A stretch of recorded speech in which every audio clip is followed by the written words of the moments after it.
They've got to go out and perform, and from their perspective, get 3 points. Start this season strongly. I think you mentioned before they're not one of the favourites, Belgium, but I do think that they are a team with capability and possibilities in this Euros.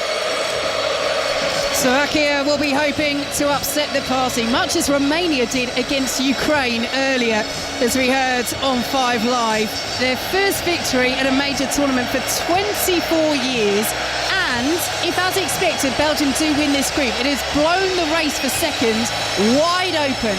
That relies, it being the race for second rather than the race for top, on Belgium getting off to a good start here. It will be Slovakia to get us underway, playing in all white. Belgium in their dark red shirts, their black shorts with a gold trim diagonally slashed across the side of their legs, and the dark red socks. And Chris, it looks as though Slovakia are going to try something from kick-off here. I'm just doing a quick count. 7 players are lined up on the halfway line. Yeah, it's not that I'm an expert on rugby union, Vicki, but this looks like a bit of a rugby union type start from Slovakia. Centre forward with the ball, popping it back to Lobotka, and they all go forward, and guess what? They don't lump it forward. What a strange start. It is a strange start indeed. Slovakia are passing it around at the back. They've still got about 5 players up inside the Belgium half, and well, not quite sure what they were intending there as Belgium put the pressure on. A little loose touch inside his own penalty area by Martin Dubravka. Ball's gone straight out of play for a Belgian throw. Whatever they were trying, Slovakia, from that kick-off, it has absolutely not worked. That's one of the worst starts, I think. One of the worst starts I've ever seen in a football match. They eventually go back to Dubravka, who, you're right, took a heavy touch. De Bruyne nearly nicked it off him. They end up passing the ball out for a throw into Belgium, halfway inside the Slovakian half. Interestingly, it looks like Doku is starting out on the right-hand side. We wondered whether he'd start on the left and play up against Pekarik, but that's not the case. Trossard out on the wide left for Belgium.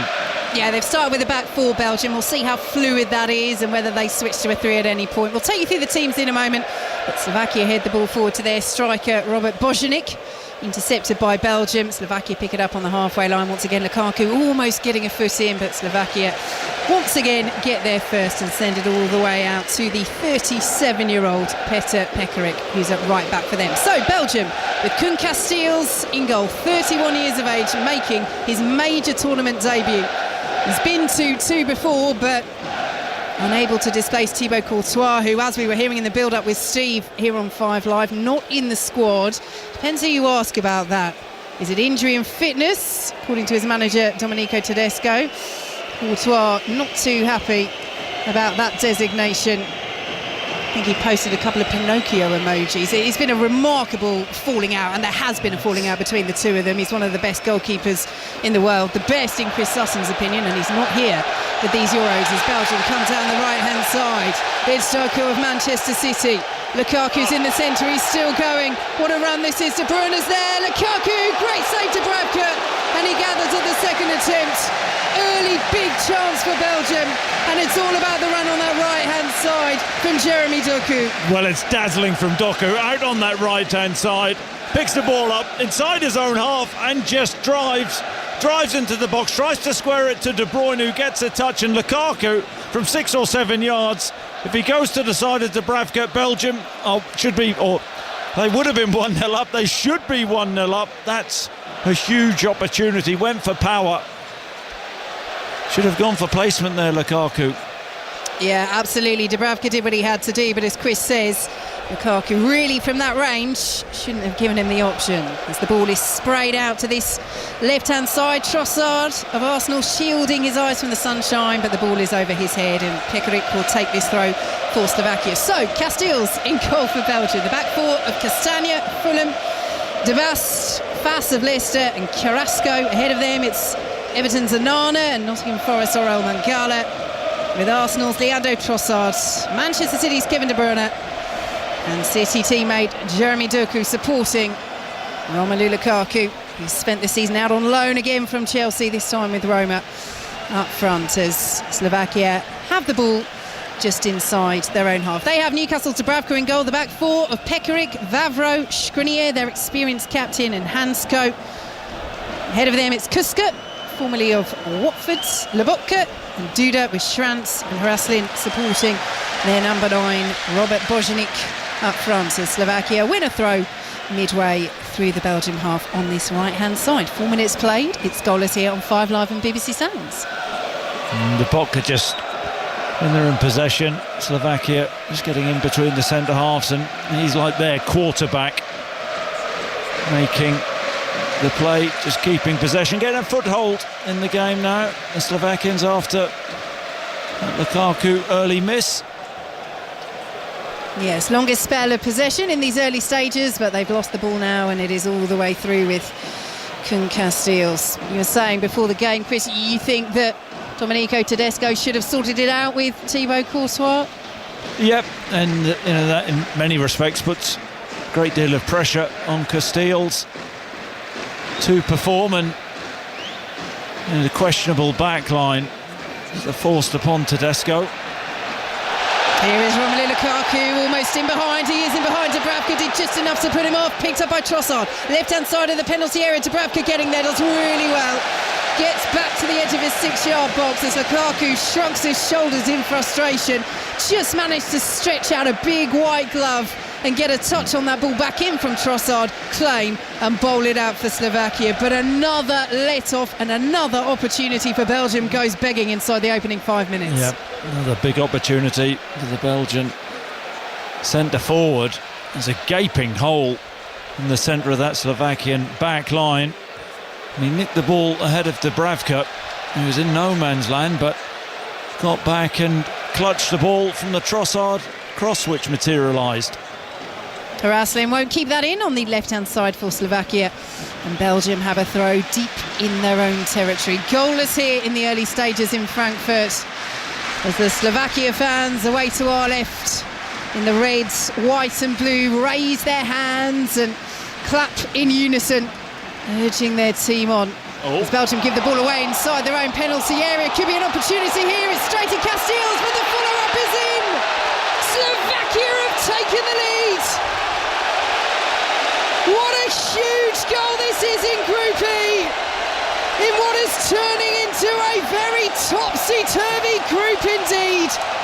Schranz is congratulated by his teammates, but Belgium have got themselves into a huge muddle here at the back, and we've seen this in the Euros already. Mistakes inside the penalty area proving so costly. And this is all Belgium's own fault. Schranz with the initial back heel. The shot is saved by Casteels, but on the follow-up on the angle, it's Schranz who sticks it in. VAR are having a check to make sure there was no offside in the build-up, but it doesn't look like it, Chris. And Belgium are the masters of their own downfall here. And how cool was that finish from Schranz? Well, we mentioned the early run from Jeremy Doku, but it's actually an errant pass from him. Castagna, I think it was, who was on his heels, and there's a lovely touch from Schranz initially to Bojanic, who should have scored, struck the ball straight at Casteels. Casteels parried the ball, and Schranz from the angle finishes really well, narrow angle, pops the ball into the far corner. What a start for Slovakia. They should be a couple of goals behind. They're 1-0 up. And we're back underway. As Chris said, the goal does stand. There was no offside in the build-up. Well, those Slovakia fans away to our left here inside the Frankfurt Arena are bouncing up and down. They're whirling those white, blue and red scarves around their heads. The Slovakia flags are waving. And there is one lone Belgian flag away to our right, waving defiantly as their fans at the fronts of their section try and wave their arms and get the rest of the supporters going again, because they've been stunned here, early doors, by Slovakia inside the opening 7 minutes here on 5 Live and BBC Sounds as Dubravka plays it out to the left-hand side for Slovakia, and Skriniar plays it forward now. Lobotka, as Slovakia suddenly playing with real confidence, are sweeping forward once again down this left-hand side, and Belgium have defending to do, and they do it shepherded out well by Kastanya, and it's a goal kick to Belgium, who trail by a goal to nil. Well, the Slovakians' tails are up. It's actually really well worked from the back from Belgium's perspective. Just got to get a grip now. There's a really poor pass from Doku, which was the main reason why the goal was conceded, but the Slovakian tails are up. They've given the ball away again. Belgium fast will lump it up towards halfway on the edge of his own penalty area. De Bruyne gets the foot in and sends it to Trossard. That's a beautiful ball from the Arsenal man out to the right-hand side, and Jeremy Doku, can he make amends for that poor ball at the other end? Down the right-hand side he goes. Slovakia have a player that goes down. Nothing given. In fact, in the end, there is the whistle that goes from Umut Miller, our referee, and it will be a free kick to Slovakia. It's good defending at the back by Andre Duda, but what a start this is for the side that are ranked lowest in this group. That we have to say, Belgium are expected to win, but after that, with Ukraine, Romania and Slovakia all sitting outside the world's top 20, and with the scoreline as it is, could we be seeing the most open group at these Euros? Long way to go here in Frankfurt, but a nightmare start for Belgium. Yeah, I've got to say, Vicky, I don't think that will be the end of the goal scoring, bearing in mind we're only 10 minutes in and we've seen 3 huge chances missed already between the two teams. I think Bojanic should have actually buried his opportunity. That was a poor miss, but Trent, for the Slovakians, didn't miss. Good finish. And they have a free kick, Slovakia, midway through the Belgium half. It is their fans that you can hear singing away here in the Frankfurt arena as they have this free kick on the right-hand side. It's sent in by Duda, flicked on, and they might get something on it here, Slovakia. In the end, the flag goes up. It did look like there was an offside over on that far side, and the assistant on this near side agrees. And it will be a free kick to Belgium inside their own penalty area. Good run by Denis Vavro, but just didn't hold it. And the tall centre half is penalised, and Belgium will bring the ball away. They just went early there. Denis Vavro feel that they can cause Belgium, the Slovakians, a few problems with free kicks. Just too much on that ball for Jeremy Doku. And it goes out of play for a Slovakia throw deep in their own territory. It's a simple game plan so far from Belgium. Get the ball out to the right to Doku and let him do his thing. Trossard starting on the left-hand side. He's barely touched the ball. We know what a talented player he is. Yeah, we've seen a couple of examples of his distribution. As Vatvas wins it on the right-hand side. The centre half for Belgium stepping up on the right wing at the moment as Belgium look to get back into this game. 12 minutes gone on 5 Live and BBC Sounds. It is Belgium 0, Slovakia 1 here in Group E at the Euros as Carrasco has it on the left-hand side. In field now to Ananu, plays it forward to De Bruyne. Was he caught there? Yes, he was. Whistle goes. Free kick Belgium, 30 yards out, just inside that left-hand line of the penalty area in terms of positioning. Yes. Petr Pekarik. Great name, Vicky, that, isn't it? Getting too tight. And Kevin De Bruyne now 30 yards out. Decent position for Belgium. How dangerous De Bruyne is from these situations. I think a little bit too far out to shoot. And he does send it in, looking for a teammate. Poor delivery from De Bruyne. It's out of play for a Slovakia goal kick. Yep, unlike him, Kevin De Bruyne just heavy with that free kick. It was Anana trying to get on the end of it. Not too far for him. Well, you mentioned before the game, Chris, as Slovakia prepare to take this goal kick, leading by a goal to nil in the early stages here against Belgium. The height that Slovakia have, which is a danger in an attacking sense from set pieces, but also is something they can utilise defensively. Although, has been a weakness of theirs despite that height. No side historically have conceded more set-piece goals across the last 2 Euros than Slovakia, but I mean, we're going back 8 years, 4 years there. Yeah, how can we go back that far? But looking at the size of them, they're a very big team. I went jogging along the main river this morning and had a good look at the skyline in Frankfurt. A lot of tall buildings, skyscrapers, and very tall forward line for the Slovaks. Each of the players over 6 foot. Schranks, Božanic and Haraslin. Yes, it is indeed. And it is Schranz who has scored, not with his head, but on the angle as he's racing down the left-hand side. Once again, as that ball goes all the way through to Koen Casteels, who has been beaten once already. 15 minutes nearly gone here in Frankfurt on his major tournament debut. Here come Belgium down the right-hand side as they enjoy a little bit of possession inside their own penalty area. That's what cost them the opening goal. Bit of sloppiness over on that right-hand side, but this time in the shade here in the Frankfurt arena, they are passing it around nicely. Slovakia leading by 1-0. It is their earliest ever goal at a major international tournament. 6 minutes and 5 seconds, and it stunned Belgium here.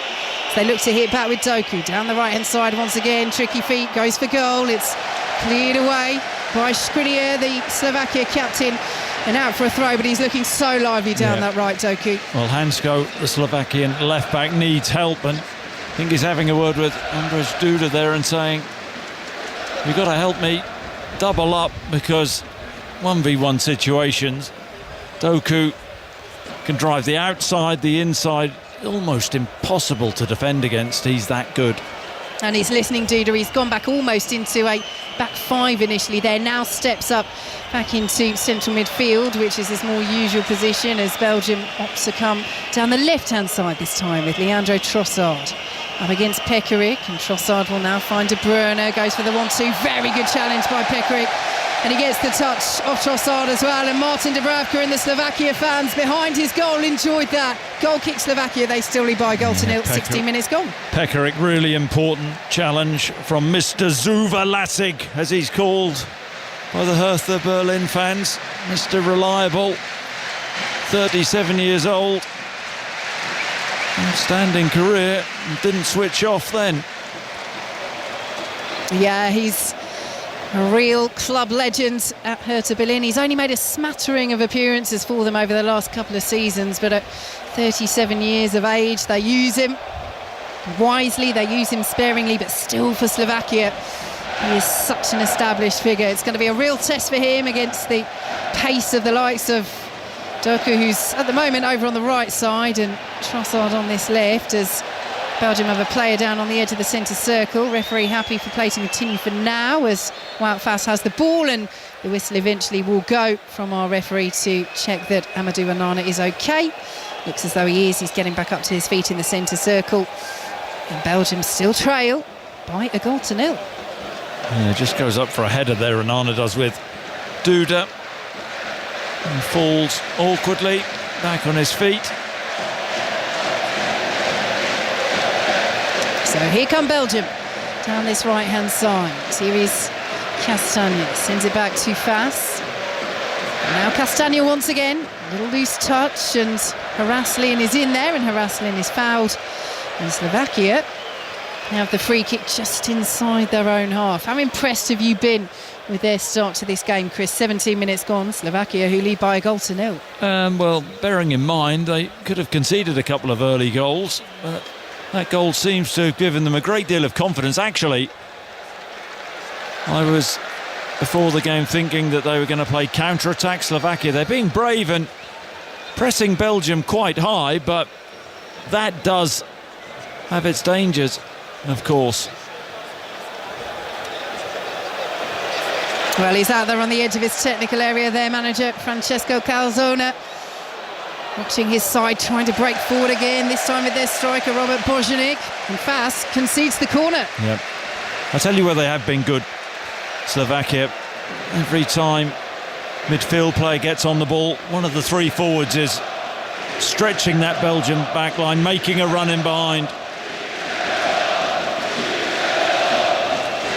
So it will be their winger, Lucas Haraslin, to come over and take this corner in front of a little slice of Slovakia fans. It's the Belgian fans, the sea of red, yellow and black that is behind that goal, though, that Belgium are defending as Slovakia look to double their advantage. And again, they're trying something from this set piece. Haraslin sends it in, good header away by Fas.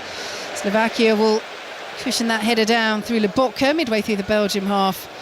And they work it out to the left-hand side as the run is being made by Hansko, intercepted by Belgium, and out it goes for a Slovakia throw. But it was interesting there, wasn't it? The Slovakia players were all lined up in the penalty spot. Then, just before the set piece was taken, they run to the edge of the penalty area and then all split and go in 5 different directions. Yeah, that was the old shuttle run routine, Vicky. That's the best way to describe that. Only one, though. The ball goes out of play over on the far side, and Belgium have the throw deep in their own territory. As Calzona still stands, the Italian manager of Slovakia, his hands in the pockets of his dark suit. Slovakia almost win it again outside the Belgian penalty area, and Nana clears. Do you think he'd still be delighted with the draw? That's what he said before the game. Calzona, didn't he? He did. He also said that he hopes the team plays beyond themselves and gets the utmost in terms of result as they give the ball away with Dubravka, and Trossard goes for goal. He's curled it over with the net gaping just outside the penalty area, and Dubravka's got away with one there. Almightily so, Chris Sutton. What's going on there? That's twice. Dubravka, it looks like he's got a trampoline in his right boot. I mean, twice he's taken heavy touches, and the ball, he ends up toe poking the ball out to Trossard, who's 30 yards out, has the goal gaping and hits it over the bar. Another big opportunity. That's 3 for Belgium. While Slovakia are ahead, they are making error after error defensively. And they have a player down as Slovakia spray the ball out to this right-hand side. So our referee stops play to make sure that there is no serious injury here to Slovakia's striker Robert Bojanik. The first Mexican wave has gone round from the Slovakia fans, rippling around the stadium all the way from our left to the stand right opposite us. Fair to say the Belgian fans didn't join in as that came round to them, because it's their side who trail by a 1-0. And when you couple this with Romania's remarkable victory 3-0 over Ukraine in Group E earlier today, this is set and shaping up to be a very tasty group indeed. But as Chris Sutton will remind us, Belgium keep racking up the chances. So far, they haven't taken any of them. The favourites to win this group by far, Belgium, but at the moment they're trailing to Slovakia by 1-0 as Pekarik goes down under pressure from De Bruyne and wins the free kick. Petr Pekarik, I've been complimenting him at the start of the game, but that's a dive. The referee's been calm there. Nowhere to go in the corner, going back towards his own byline. Lovely turn on halfway by Haraslin, but not the ball forward to match it for Slovakia. And it's steered back by Anana all the way to Koen Casteels. And fast now for Belgium. And send it out to the right-hand side here on 5 Live, midway through the first half. Belgium 0, Slovakia 1 as Slovakia win possession.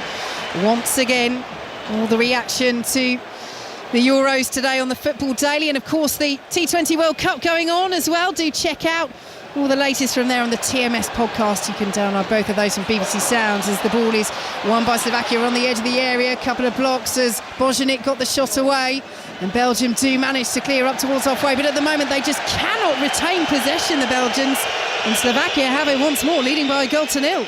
They're really aggressive, they are, with the pressing. The Slovakians, I mean, the question is, can they keep up this intensity, this tempo for 95 minutes? They have the ball on halfway. Better side since the goal? Well, Belgium could have 3 goals quite easily in this game. Could have, should have. Haven't, though. They've made mistakes at the back, but they're playing with a confidence. Slovakia, you can see they fancy this. An overconfidence at times from Dubravka. And has got away with a couple, particularly where he lost the ball and Trossard has scooped it over from just outside the penalty area. Trossard now on the ball for Belgium. Cleared away well by Lobotka in the centre of midfield. One back by Orel Mangala. And sent all the way back to the 20-year-old Dano de Bast, making his major tournament debut. Just his 9th cap for Belgium. Could have been worse for them in terms of the defensive players they could have had out. But still, this is not the back line that their manager Domenico Tedesco, who has never lost as Belgium manager, 14 games and counting before we kicked off here in Frankfurt. Not the back line he would have opted for. He's an interesting one, isn't he? Zabasti credits my former teammate Craig Bellamy for making him more aggressive as a defender. Craig often made people aggressive. Never you though, Chris. I loved him. Brilliant player. He was Craig Bellamy.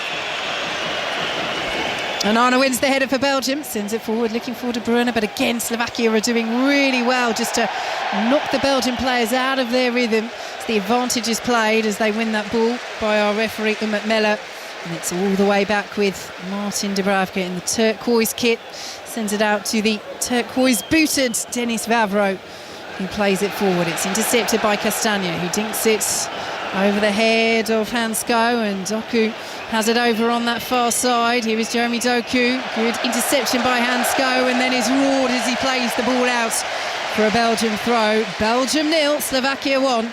Here on 5 Live and BBC Sounds, Chris Sutton. Yeah, Hansko does really well there. 1v1 with Doku.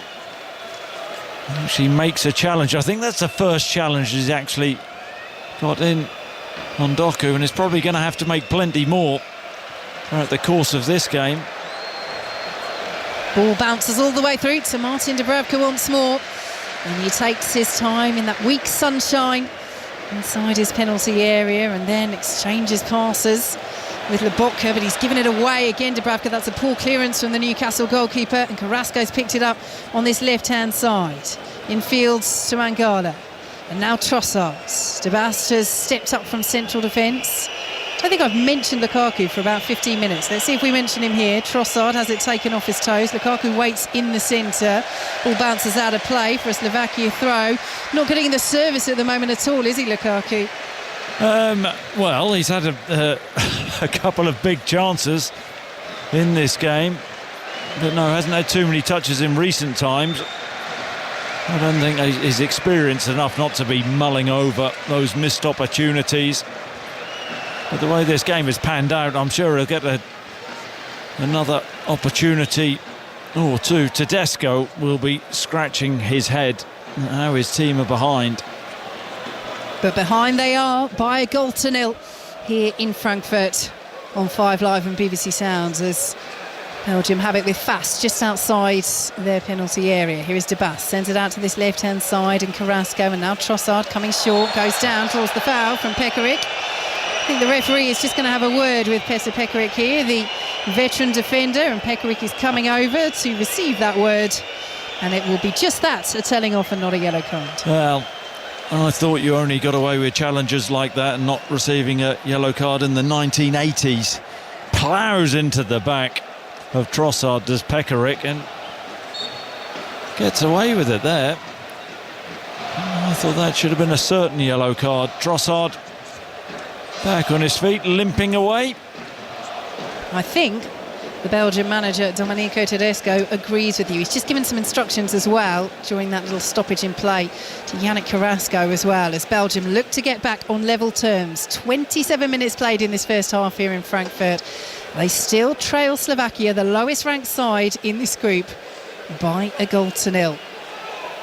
Here is Amadou Onana of Everton, squares it to Fass as Mangala as an option, but will go out to the right hand side instead, and Timothy Castagna. And the jeers and whistles are coming from the Slovakia fans. Just trying to have a look over to our right to see if any of them are coming from the Belgian fans, because they're not really making much progress here, Belgium, and the big roars certainly from the Slovakia supporters away to our left. And once again they raise their arms above their heads, those white, blue and red flags adorning the front of the stand in front of them as Belgium play it back into their own half. Just got to move the ball a little bit quicker. Belgium have Trossard wide on the left, you've got Doku wide on the right, Lukaku centrally, Kevin De Bruyne in that number 10 position, now freed up on the ball. And here he goes, Romelu Lukaku picks it up now, lays it off to Trossard. Nice quick passing from Belgium, but that was a poor ball from Trossard, and it's put Mangala into trouble, and big trouble. Commits the foul, concedes the free kick and picks up a yellow card, and I don't think he'll be too happy with Leandro Trossard for that ball. Oh, it wasn't a great ball from Trossard. I've got to say, Mangala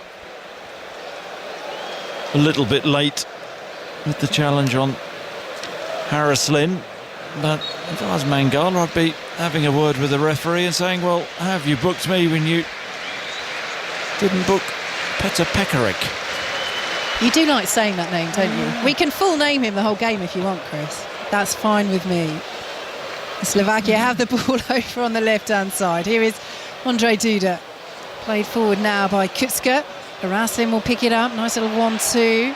Kucka picks it up once more. Haraslin, edge of the D, crowded out of it by dark red shirts, but they can't release De Bruyne. And Lobotka picks it up for Slovakia. Here is Duda once more.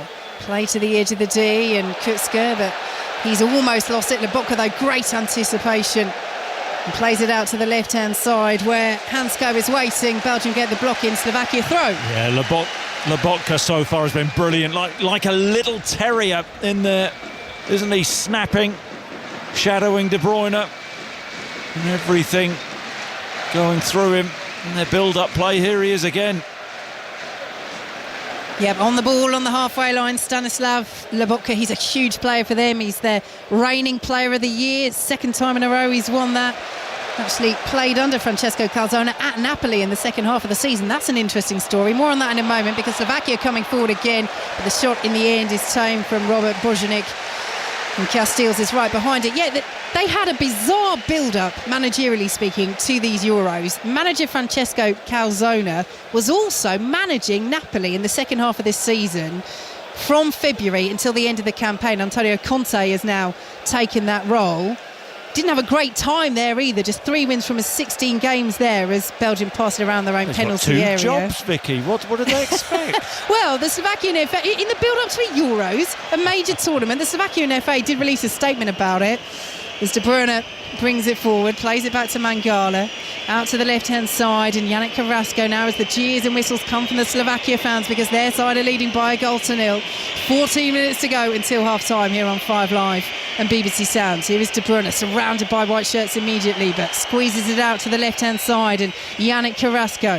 Here he goes, Carrasco, dink ball into the penalty area, cleared away at the back by the tall figure of Denis Vavro, and picked up by the tall striker Bojanic. He's dispossessed by Fass, and Carrasco has it once more. Here is De Bruyne, midway through the Slovakia half, lays it off to Onana, and now De Bruyne once again plays it infield to Lukaku, who tried to find Trossard, can't do so, but Trossard now picks it up, blocks away by the backside of Denis Vavro, and bounces out to this left-hand side, and Hansko should be able to clear. Good pressure this by Belgium though, but Slovakia have played round it well. Belgium got themselves in a little bit of a muddle with that press, and they'll bring it out to the right-hand side. And here they go, over the halfway line. Pekarik, nice little cut back to Slovakia's goal scorer, Ivan Šranc. He is the reason why they lead by a goal to nil, as Duda has it on the halfway line for Slovakia. But yes, just going back to that statement that the Slovakian FA released, you know, saying to fans, look, we're aware this is a non-standard decision that may cause concern. That's one way of putting it. But if he gets a win here against Belgium, I don't think anybody will be talking about the fact he was managing Napoli as well for the second half of this season, as Šranc plays the ball in. It's headed away by Castagna out of the penalty area. Lobotka's there again and sent it out to this right-hand side, and Pekarik will pick it up. Pekarik will pick it up. Bit of a tongue twister. Petr Pekarik. What was it? Peter Piper? Peter Piper. I'm not going to try it. Not live on 5 Live and BBC Sounds. Maybe we'll practice at half-time. Yeah, not after a glass of Riesling, is it? Slovakia with the ball inside their own penalty area. That has shocked producer John here, actually, in Germany, that you can't get tap water anywhere, and a bottle of water is the same as a glass of wine. Out to the right-hand side, and Jeremy Doku for Belgium, looking to get back on level terms here in Frankfurt. Doku goes one way, then the other. Ball across his block behind, goes out for a corner to Belgium. I think is it Hansko who's down. Lovely ball out right to Doku, and there he is driving with the ball. Little shift on the outside, and that's worrying from a Slovakian perspective, because I think the cross is blocked, but he falls awkwardly and he looks to be in a lot of pain. David Hansko. Yes, the medical staff are on, so Belgium waiting to take this corner. He's a huge player for them. The 26-year-old plays a Feyenoord in the Eredivisie. He was involved in the most goals for Slovakia in qualifying, also created the most chances for them as well. In this game, it's mainly been about his defensive duties, but he is at least now sitting up as those Slovakian backroom staff continue to treat him. And now he's helped up to his feet, and the referee is saying that he's got to go off because the medical staff have come on. So Slovakia will be down to 10 to defend this corner. So De Bruyne over to the right-hand side to take it for Belgium. I actually don't like that. I don't see why Slovakia should be penalised if that's a genuine injury. Yeah, you wonder whether for corners they could just tweak the rule a little bit. I mean, of course, players still time waste, but he wasn't doing that there. No reason to do so at this stage in the game, and Slovakia leading by a goal to nil. Can Belgium change that here? De Bruyne with the corner, swings it into a crowded 6-yard box, and Onana wins the header. Dubravka's right behind it. It's a brilliant leap from Onana. It's a standing jump, and because of that, he's stretching every sinew to get over that ball and try and head it down straight at Dubravka. Easy save. Well, he netted 3 times for Everton this season, Amadou Onana, but yet to score his first goal for Belgium as Dubravka sends it over the halfway line. And Slovakia win the free kick. Kutska going down. The Belgian fans behind the goal away to our right. That sea of red, yellow and black, not happy with that, but it is a half where much, if not almost everything, has gone Slovakia's way. The missed chances from Belgium, some great opportunities that they haven't taken. A very good finish on the angle from Ivan Schrantz. They lead by a goal to nil. That didn't go their way. Ball straight out of play for a Belgium throw. I say Kutska's getting on a bit as well. Is he 37, is he? He is indeed, had a little spell at Watford, didn't he? Yeah, he did spend one season with them as they pick up the ball. Slovakia outside the Belgian penalty area. Down the left goes Duda. Up against Jeremy Doku, who's back there defending as Hansko swings the ball in and it ricochets off Castagna and out for a Slovakia corner. And he's not happy, Castagna. He's coming over to Deno de Bas, the 20-year-old, and Wout Faes as well. Not happy with how they're defending at the moment. Belgium, they've conceded once, and Slovakia looking to make it 2 before half-time. Yeah, do you know what, Vicky? Don't like to see that. You know, the ball comes off and goes behind for a Slovakian corner. He turns around and is lambasting his teammates. That's not a good look. So Slovakia corner. Bojanic's comes short, the striker, to the edge of the 6-yard box and then retreats. The referee just tells Slovakia to wait. He's seen a bit of pushing and shoving inside the penalty area. Carrasco is being called over. Skriniar, the Slovakia captain, as well. No more, says our referee, with those index fingers outstretched and moved sharply apart as Slovakia swing the corner in. It's poor. It's headed away by Castagna, straight to De Bruyne on the edge of the area, who plays it out to Doku. Chance for a Belgium counter-attack here if they can make the most of it, but they can't. It's intercepted by Pekarik. And Hansko back on the field of play. Will pick it up and should and does win the throw as well. Just got that touch off Amadou Onana before the ball went out of play. Slovakia throw midway through the Belgium half. Belgium 0, Slovakia 1 on 5 Live and BBC Sounds. That was good from Petr Pekarik, pinching the ball. And Kevin De Bruyne. Slovakia in possession once more. You can take us wherever you go if you're heading out on the BBC Sounds app this afternoon. And while you're on BBC Sounds, do check out our selection of podcasts. Might want to try My Mate's a Footballer, which is Patrick Bamford sitting down with his friend comedian Joe Wilkinson. You can find that on BBC Sounds. As the ball goes back to Casteels, just outside the D of the Belgian penalty area. Belgium, who trail the favourites to win Group E by a 0-0 against Slovakia. Group E, which could be blown wide open this afternoon after Romania recorded their first major tournament victory in 24 years, a 3-0 win over Ukraine. Coming up after this on 5 Live, Austria against France as France get their campaign underway in Düsseldorf. The action continues all throughout the week. Tomorrow we've got Turkey against Georgia for you, followed by Portugal against the Czech Republic. And Slovakia have the ball inside the centre circle. Out to the right-hand side they go, and Petr plays it forward. Trans, nice little layoff as Kutska will bring it down this right-hand side now, and suddenly the white shirts are streaming forward. Kutska's ball is met brilliantly. Oh, it's a fabulous save by Casteels. It was a super hit from Lukas Haraslin, and Casteels is equal to it, pushes it behind. That is a sweeping, sumptuous move by Slovakia. Yes, it's really, really well worked. What a strike this is, though. On the volley, Haraslin calling for the ball, is on the edge of the 18-yard box, and as the ball drops, a right-footed volley, Casteels, full length, left hand around the post. What a big save. That could become the end of the game. He's almost running off to celebrate, isn't he, Haraslin? He can see it curling towards that bottom corner. It's a fabulous strike, fabulous save. Haraslin takes the corner. Little ricochets inside the 6-yard box. Hansko's gone down. No penalty given. Belgium now coming away, and that will be a yellow card. The counter-attack stopped over on that far side, and he knows that that will be a booking all day long, Schrantz. He's absolutely cleaned out Carrasco. I just wonder whether they will bring it back and just have a little look at that potential foul on Hansko. But Schrantz, as it stands, stopping that counter-attack, has gone into the book. And I mean, we were talking about rugby from the kick-off, Chris. That is a rugby challenge. Yeah, that's one of those where Carrasco has the pace on Schrantz, and Schrantz knows he's not getting there, so he just runs across his line, gets his elbow out. And that's a pretty cynical foul, that is, from Schrantz. It's his goal that's the difference.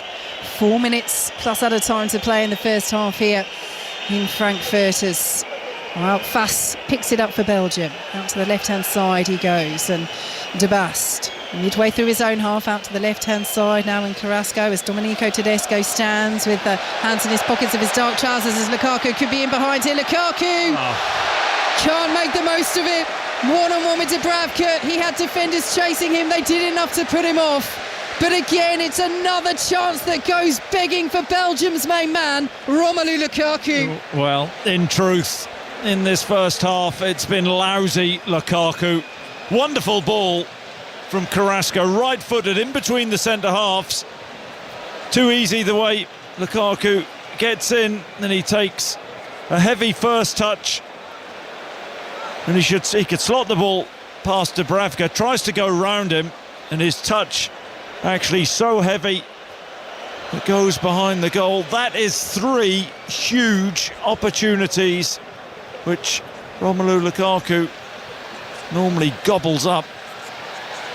Hansko is right behind him as Slovakia clear up towards halfway through Vavro, and he just does enough, possibly a little nudge there to put him off balance, but I don't think we can even be that kind to Lukaku. Am I being kind, I was going to say. You're being very generous there, Vicki. It's the sort of person I am. De Bast sends it back to Casteels. Still, Belgium 0, Slovakia 1. Well, he set a new record for most goals scored in a European Championship qualifying campaign. Romelu Lukaku, 14 goals. But it's that story, it's that question that's dogged him throughout his career, isn't it? Is he clinical enough in the big moments? And, you know, you look at the goals he scored, it's double figures for the last 12 seasons domestically. He gets the numbers. He's Belgium's leading scorer at major tournaments as they have it inside their own half. 11 goals in 22 games, but only 2 in the knockout stages. And these are big moments. Yes, this is a group stage game, but they're trailing 1-0 to Slovakia.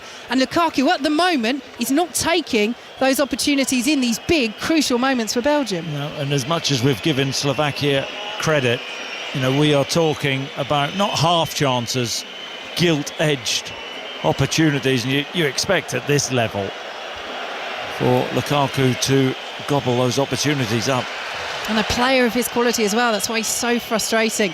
As Doku approaches the penalty area under pressure from Duda. He's done well, Doku, using that expert dribbling ability, but again the end product in terms of the cross is poor, and Lobotka, whose positioning has been outstanding in this first half, intercepts as Kuska chests it down on the edge of their own penalty area. Calmly back to Dubravka, closed down by Trossard. Dubravka out to the left hand side. Slovakia still lead by a goal to nil as we approach half time here on 5 Live and BBC Sounds, and they've won a free kick over on that left hand side. Yeah, you mentioned Lobotka. I think he's been the outstanding player in this first half, on the ball and off the ball.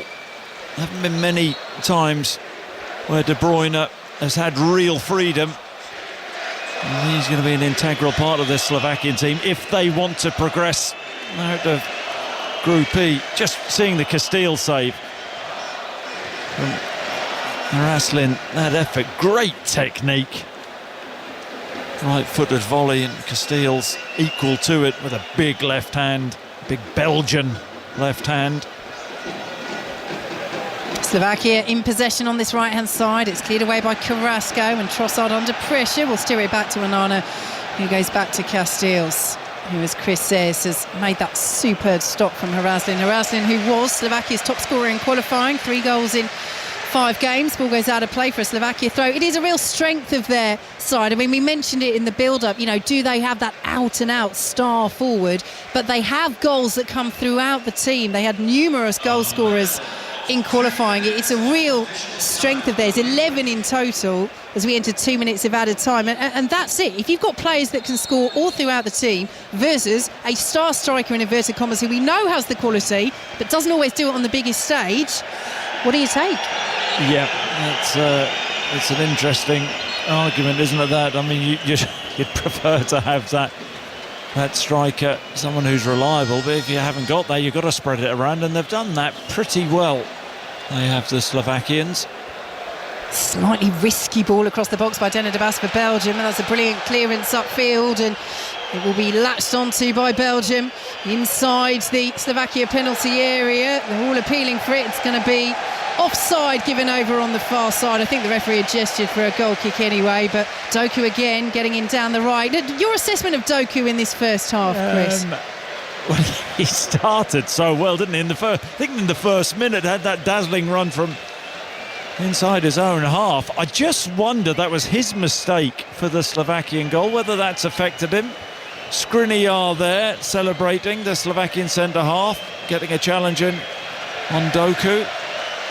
Not so sure I'm sort of having the old centre-half celebrating a tackle. What's the game coming to, Vicky? Only strikers celebrating goals, is that what we want? That's right. Slovakia come down this left-hand side, ball into the penalty area again, and they win another corner. It's been a really, really good half from Group E's lowest ranked side. They're up against the favourites to win the group, Belgium, and they're leading by a goal to nil, and they're pushing for this second as we enter the final few seconds of added time at the end of the first half here in Frankfurt on 5 Live and BBC Sounds. And Belgium, well, it's not been the half they would have wanted by far. Conceding here would be a real blow. Not the best delivery to the edge of the 6-yard box, but it's given us another corner, and Slovakia will get another chance. Yep, wonder whether that was one off the training ground. Here we go again. Yeah, they played this one short. Now the ball is swung into that crowded 6-yard box, and the header wide on the edge of the 6-yard box.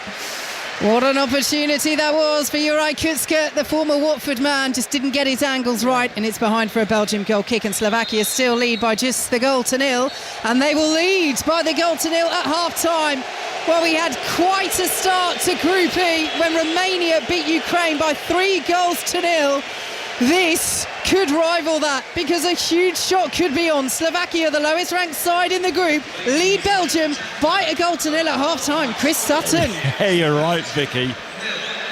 Shock on. What a strange half. It's been bungling Belgium when you think about the opportunities that they have had and missed, but Slovakia grew in confidence in the game, especially after they got the opening goal. It's a poor pass from Doku, eventually punished by Schranz with a finish from a tight angle, and then you saw Slovakia really get a foothold in this game and play with confidence, but Belgium did get other opportunities, didn't take them. It's all on for a brilliant second half, I think. There'll be more goals, I'm certain of that. Domenico Tedesco has not lost as Belgian manager since he was appointed in February 2023. He's 45 minutes away from defeat here. Strong words, I'm sure there will be in the dressing room for Belgium at half-time, because at half-time here in Frankfurt, it's Belgium 0, Slovakia 1. It's a shock scoreline, Chris, to almost everybody, certainly to all of us, maybe not to Francesco Calzona, the head coach. We said before the game, he had assured the fans of Slovakia that they were going to go for it, that they wouldn't sit back, and they've been true to his word. Yep, absolutely. He also said before the game he'd be delighted with the draw, but the way it sits at this moment in time, they've been really brave. They've surprised me a little bit, Steve, in the way that they have. I mean, it's an ageing team, let's get it right, 2 37-year-olds in the team, but the way they've been brave and pressed Belgium high, but can't get away from the fact that Belgium had so many unbelievable opportunities. They haven't been ruthless. You were critical of Lukaku before the game about the big opportunities in major tournaments which he hasn't taken. I thought you were a little bit harsh, but it looks like you were right, Steve. I mean, in the first half he has had 3 unbelievable chances, he hasn't taken them, and now where we all thought Belgium in this group, they would finish top of this group, they are now under pressure. Romania winning earlier today and winning well, and now Slovakia won up, and this is a shock result at this moment in time, and they've got to pull the finger out in the second half. Absolutely. It's just strange, isn't it? I mean, look, there's another half to come, and there are 2 more group games, and they'll probably get into knockout round. Lukaku could end up winning the Golden Boot. It's entirely possible. So I'm just putting that out there before I ask this question. But you even look at his body language and the way he kind of puts his head in his hands. It just looks like every miss hits him quite hard. Yeah. I can't remember too many worst first half performances from strikers. Maybe my Chelsea debut, that would rank alongside that. But other than that, I mean, that really big chances. And if you want to win a major tournament, you have to have your star striker in form. He looks anything but. But you're also right. In this second half, I'm sure he will get another opportunity or 2, and he's got to blank those misses from his mind. And he's had a stellar career. When you talk about 85 international goals, that's phenomenal. And the goals he scored at club level, at certain moves, haven't always worked out. But we know there is a talent in there, and maybe he'll turn up in the second half. But this is a Belgium team who are really under pressure, and you've got to credit Slovakia. You said at the top, the way that they've actually set up against Belgium. They haven't sat on the edge of the box. They've pressed them high. They've won the ball high up at times and created, another 1 or 2 decent opportunities. The Kutska header on the half-time whistle, and Haraslin, that volley and the save from Casteels. I mean, had they gone 2-0 up, blimey, the Slovakian fans in this stadium have been lively, but they'd have gone through the roof. Yep. Good stuff, you two. Thank you. Chris Sutton, Vicky Sparks there.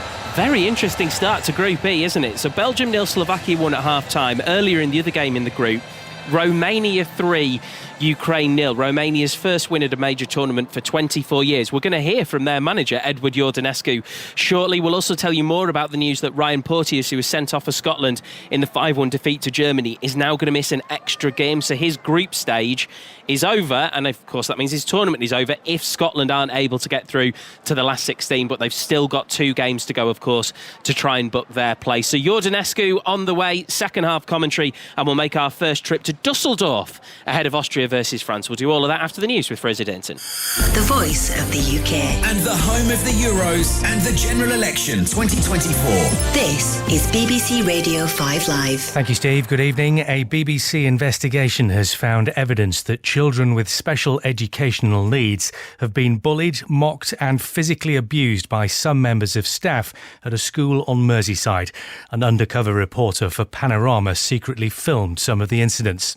The school, Life Wirral, said it took allegations of misconduct seriously and 5 members of staff have been suspended. Dame Christine Lenihan is the former director of the Council for Disabled Children. I do worry when I look at a system that seems to want to be in it with the goal of making money rather than investing for children. There are some really good schools in the private sector. I'd far rather these children were in their local communities, in local community schools, getting the support they need. The Reform UK leader, Nigel Farage, has launched his party's election pledges. Speaking in South Wales, he announced promises including a freeze on all non-essential immigration, no income tax for people earning less than £20,000 and £17 billion more a year for the NHS. But as our economics correspondent Andy Verity explains, there are questions over whether the figures add up. The Institute for Fiscal Study, for example, has said they're talking about £90 billion of tax cuts, but it's by no means clear that those could be achieved and balanced on the other side by, for example, cutting public spending on quangos and arm's-length bodies. They say in their manifesto that you wouldn't notice if some of these quangos went, but they include among the arm's-length bodies the post office. You probably would notice if that went, and you need a big pinch of salt when you look at some of these numbers. A Spanish court has decided the trial of former head of Spanish Football Federation Luis Rubiales will begin on the 3rd of February 2025. Mr Rubiales is charged with sexual assault over the unsolicited kiss that he gave to player Jenny Hermoso after the women's side won last year's World Cup. He's also being tried for coercion. He denies any wrongdoing. A farmer and union official has told the BBC that Surrey police were probably right to hit an escaped cow with a police car. A video showing the incident has caused widespread outrage, and the officer driving the car has been removed from frontline duties. The RSPCA said the police action appeared to be disproportionate, but Hugh Broom from the National Farmers Union disagrees. The other option is you shoot the animal. But of course, in that environment, would you want to be using a rifle in a built-up area on a dark Friday night? Whilst the whole thing looks horrendous, and it is for everyone, and the good thing is that the animal seems to be on the mend and is recovering, I think the guys involved probably did the best job. And ultimately, their job is to protect the public. A third food producer has recalled one of its lunch wraps because of possible E. coli contamination. Plant-based manufacturer This is recalling its chicken and bacon-style wrap from WH Smith stores. The Food Standard Agency said it was a precaution. And 4 English tourists have been arrested for driving their sports cars at more than 125 miles per hour on motorways near Bern in Switzerland. The cars have been confiscated and could be scrapped. The men, aged between 25 and 50, could face prison. That's the news. Orna has the latest with the travel. Fraser, thank you. So the A627M in Manchester heading south, junction 4 to junction 3 near the M62 at Rochdale. One of the lanes is closed for an accident. M6 in Warwickshire northbound, 1 at Rugby to 2 at Coventry at the M69, an obstruction, which means 1 lane's closed. And the M6 northbound, junction 3 at Nuneaton. A spillage after a broken down lorry there. Again, queues. M4 looking slow westbound. That's because of a broken down coach. It's at the end of the M48, the Severn Bridge. So queuing traffic there as well. And a couple of problems on the M5. So northbound junction 14 at Thornbury, the exit slip road closed there, that's for repairs. And queues on the M5 in Somerset as well at junction 21 at Western Supermare. Just heavy traffic. Orna Merchant, 5 Live Travel. The team sheets are in and it's quite a lineup they've gone with here.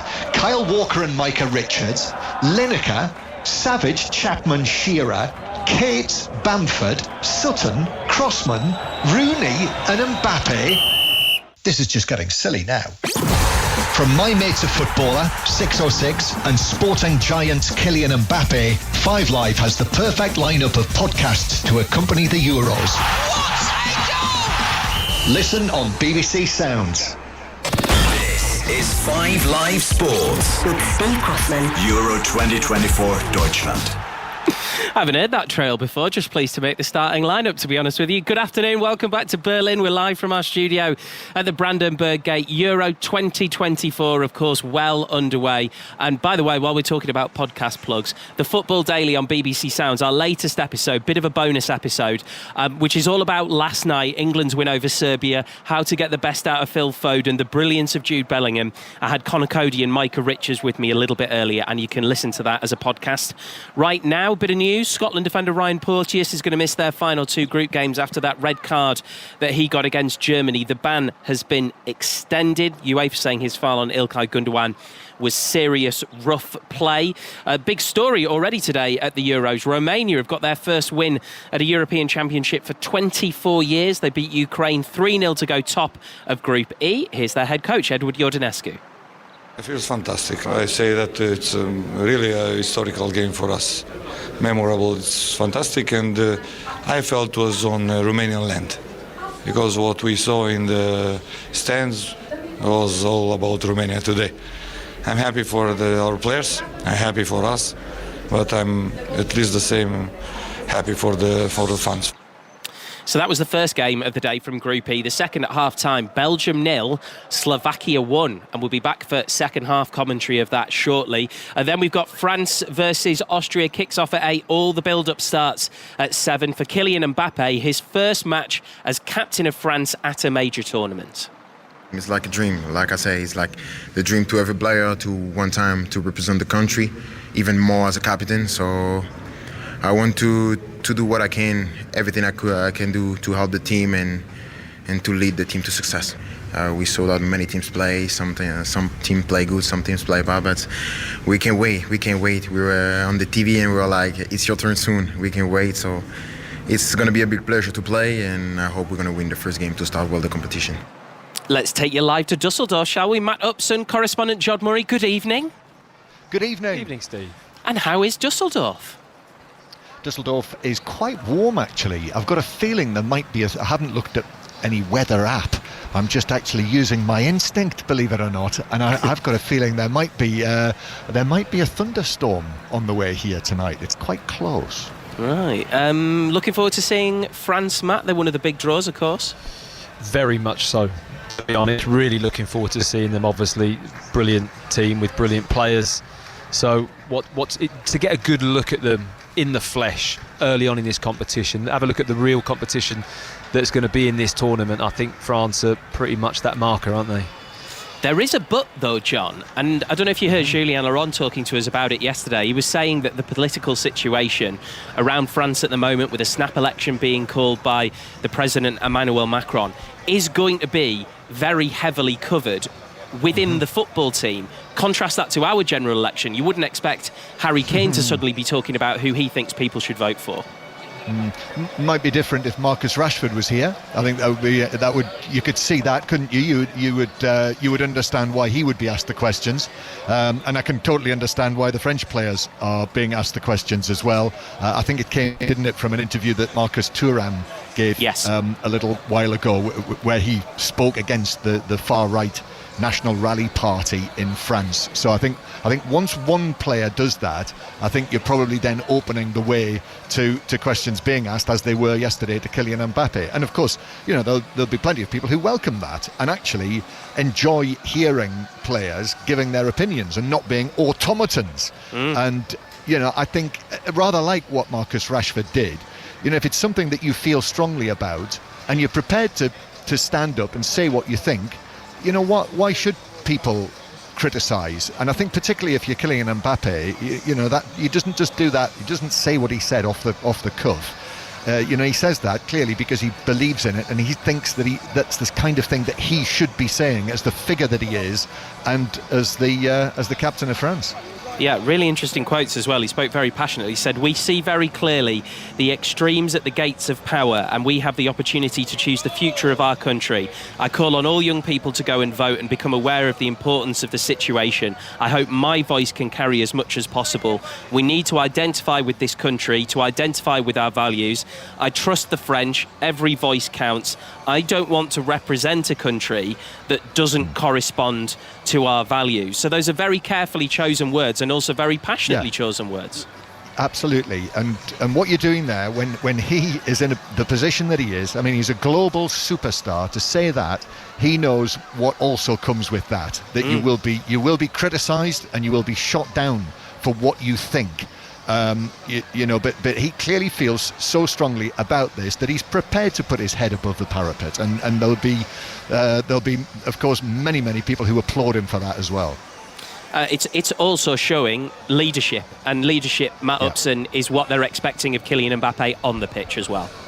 Yeah, I mean, what that may bring out of him, we're already seeing it in a certain extent off the field in terms of how he's addressing this situation. But whether he would be doing that as much if he wasn't going to be getting the captain's armband, he probably still would be, to be honest, as John mentioned, the figure that he is. But certainly on the pitch, will that bring a little bit more from him? Maybe so. That's a scary thought. if I'm honest, because he's obviously brought so much as a player already to the French team. But that little bit more responsibility, that little bit more kind of leadership that he's going to have to show may well bring a bit more, in my view, because I think it's something that he certainly will embrace. Matt, John, thank you both very much indeed. So France, Austria to come, but we're just getting back underway in that game between Belgium and Slovakia. Vicky. Yeah, it's underway here in Frankfurt in this second half, and what a big half this is for both Belgium and Slovakia. Belgium 1-0 down, but approaching the penalty area now. Here they go with Doku of Manchester City. No changes for either side at half-time. Take you through the lineups in a moment as De Bruyne picks it up, 25 yards out to the left-hand side once again. Good foot in by Denis Vavro, and Slovakia will clear up towards halfway. Chris Sutton, Domenico Tedesco has never lost as Belgium manager, 14 games and counting. He's got 45 minutes for his side to turn it around here and keep that unbeaten record going, and more importantly, get their Euros off to a good start as they look to find Lukaku again with De Bruyne. But Skriniar, the Slovakia captain, across well with those bright orange boots and does really well to both get to the ball before Lukaku, shield it away from Lukaku, and then play it back to Dubravka, who sends it long. Yep, there's top defending from Skriniar. Lukaku had made the run, matched it all the way, anticipated, and made the clearance. Here comes Slovakia at the other end. Haraslin goes for the curler. Oh, not too far away at all. Castells made a brilliant save from him in the first half. Wasn't called into action there. But he's got his shooting boots on today, Lukas Haraslin. Yeah, I've got to say, pathetic defending from Castagna, the Belgian right-back. Let's Haraslin come inside on his right foot, uncontested, gets a shot. It wasn't too far away from the far post, yard or two wide, but Castagna should do much better. He's got to lock on in that situation and make a challenge. Well, he was roaring at his own defence in the first half, Timothy Castagna. That didn't really impress Chris Sutton after he just conceded a corner, Castagna. Here he is on the ball now, approaching halfway. As Belgium pick it up with Amadou Onana, plays it forward to Leandro Trossard. Yeah, he's out on the right this half, Trossard. That's the change Belgium have made tactically. Doku out on that left-hand side, on the touchline, just receiving the ball.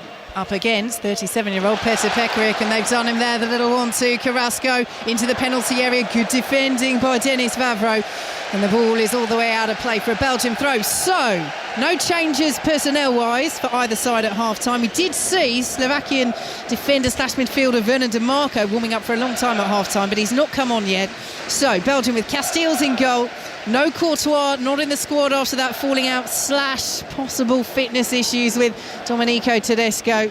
He's just one of the best players, one of the best goalkeepers in the world, and not at these Euros. So Castells in goal, making his major tournament debut. The back four of Castagna, De Bas, Fass and Carrasco. Ahead of them, Onana and Mangala, with Trossard, De Bruyne and Doku supporting Lukaku, who's missed some big chances in this game for Belgium up front. Belgium still with the ball midway through their own half. Slovakia with Dubravka in goal. He's got away with a couple of risky clearances, Dubravka. One that Trossard really should have stuck away. Goal was gaping. He stuck it over the bar from outside the penalty area. Back four of Pekarik, Vavro, Skriniar the captain and Hansko. Ahead of them, Kutska, Lobotka, who's been brilliant, and Duda, with Strand, who scored the goal, Haraslin and Bojanic up front as the decision goes the way of Slovakia playing all in white. Belgium in their dark red shirts, black shorts with the gold trim and dark red socks. Slovakia playing from right to left in the second half here in the Frankfurt Arena, and they send it all the way back to the turquoise-clad Martin Dubravka, who's closed down by Kevin De Bruyne. We're high up in the stands here at the Frankfurt Arena. He definitely can't hear you, Chris Sutton, telling him to get rid of it quicker, but he's taking so many chances, the Newcastle goalkeeper. But he's so slow, isn't he, on the ball, and De Bruyne is not the quickest, but I think that's the third time he's nearly pinched the ball off Dubravka.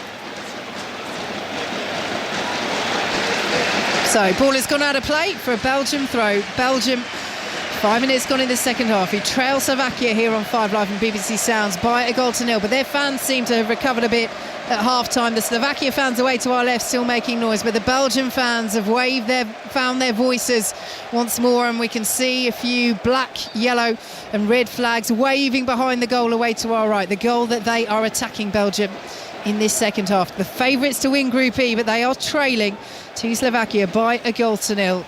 And with Romania's 3-0 win over Ukraine earlier, Group E at the moment is set to be blown wide open as Fast gives the ball away. Poor clearance, Araslin picks it up. Bojanic is then dispossessed. Little wag of the finger from our referee Umut Mela, who says no free kick for Slovakia, or Belgium allows play to continue.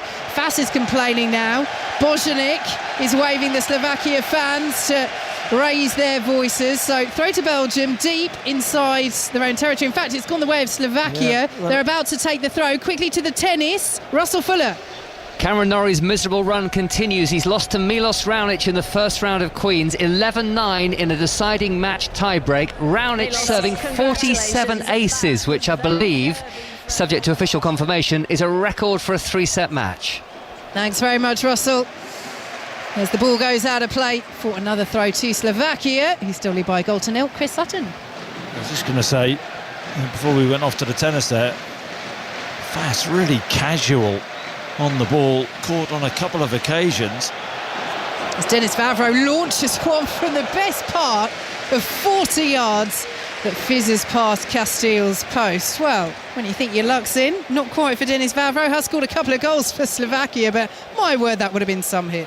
I tell you what, he wasn't too far away, was he? You're right, all of 40 yards. Laces the ball, all sorts of movement, but goes past Castile's right-hand post. Oh, a little bit of frustration there from Trossard, who was just caught by Hansko, who then gave him a little push, so he couldn't take that free kick quickly. But our referee, Umut Mela, is happy enough to let play continue. And Mangala has it for Belgium over on the left-hand side as Domenico Tedesco stands with his hands in his pockets. He's a young manager, just 38 years of age. The youngest manager, in fact, to take charge of Belgium at a major tournament. As we say, he's been on this brilliant run since he took charge back in February 2023. 14 games unbeaten. But they are trailing by a goal to nil. 7 minutes gone in this second half here in Frankfurt on 5 Live and BBC Sounds against the lowest ranked side in Group E, Slovakia. As Trossard picks the ball up on this right-hand side. Ball goes out of play. It's going to be a Slovakia throw, and Trossard is very irritated with that. It's going to get short shrift from the officials. But in terms of the threat that Slovakia, before this match, many people thought they would pose. I mean, Domenico Tedesco kind of addressed it in his pre-match press conference, because Belgium, before this tournament, and still are, on paper, were clear favourites to win this group. And he said, Slovakia just lost twice in qualifying against Portugal. I think this tells its own story. And it's been a very good performance so far as Kutska, formerly of Watford, wins it for Slovakia, and they clear up towards halfway. Yep, you see the forwards linking up very well again, and Lobotka driving forward. Yes, such a key player for them in the heart of that midfield, and he lays it off to Ondrej Duda and plays it back to Lobotka once more.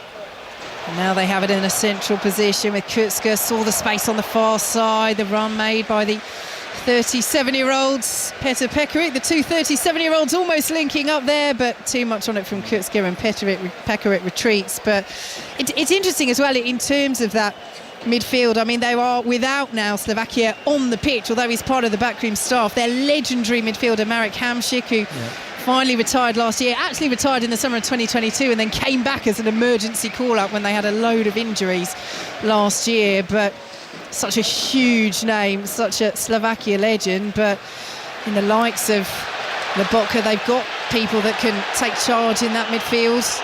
As Belgium come forward, here is De Bruyne, plays it to Trossard, right-hand side of the area. Very well timed challenge by the captain Milan Skriniar, who slaps his chest as he plays it out for a throw. Is he allowed to do that? He's won the ball, slap his chest. That's his second one. I think we'll only allow him two, but it's a good driving run from Doku, wasn't it? But Skriniar had to get that challenge right, because the ball from De Bruyne looked like it was perfectly weighted for Trossard to run onto inside the Slovakian box on the right-hand side. Here is De Bruyne, plays it forward, little deflection, will fall to Lukaku, and now Trossard, 25 yards out, plays it to Lukaku inside the area. Good save by Dubravka at his near post. Sharp shot on the turn by Lukaku on the edge of the 6-yard box. Dubravka beats it behind for a corner, and the Belgian fans behind the goal away to our right here in Frankfurt raise their voices once more. Corner taken short. Here is Trossard, found by De Bruyne. Trossard's ball in and the header across goal, and this time it is fired home by Romelu Lukaku. He was a yard out, he couldn't miss, and Belgium are level in Frankfurt against Slovakia, 1-1. Yep. Felt that he would get another opportunity. Lukaku celebrates in front of the Belgian fans, keeps getting in the right place, and he pokes it in from a yard. Slovakia, I think you mentioned their record with set pieces against isn't great. They switch off at the back post. It's a short corner. Trossard stands the ball up at the far post. There will be a check on this, as there is with all goals. The ball's nodded back across. It's a towering header back across from Onana to Lukaku, but was he just offside? He's a yard out, pokes it in with his right foot. It's very, very tight, very, very close. Yeah, it's come up on the screens here, and the cheers and whistles you can hear. Belgium are going to make a change, but they're just being told to wait because there is a check for offside. They're going to be looking here, I think, at whether Lukaku is in front of or behind the ball as it comes back across the header from Onana. He's making the signal. It's offside. It's not going to count. Lukaku finds the back of the net, but he was offside. And yet again, it's an opening that won't count, that won't be capitalised upon by Belgium because of that offside. The goal is chalked off, and it is still 1-0 to Slovakia. It is so tight, isn't it? As the ball's headed back across. I think it's Hansko who goes up with Onana. And Lukaku has just drifted into an offside position. Inches, maybe. It's just not meant to be this evening for Belgium, and Lukaku especially. And amidst that, Belgium have made that change as that goal was being chalked off. Mangala is off, and Johan Bakayoko, who plays for PSV Eindhoven, scored 14 goals for them this season. Really good end to the season as well, 6 goals in his last 8 games.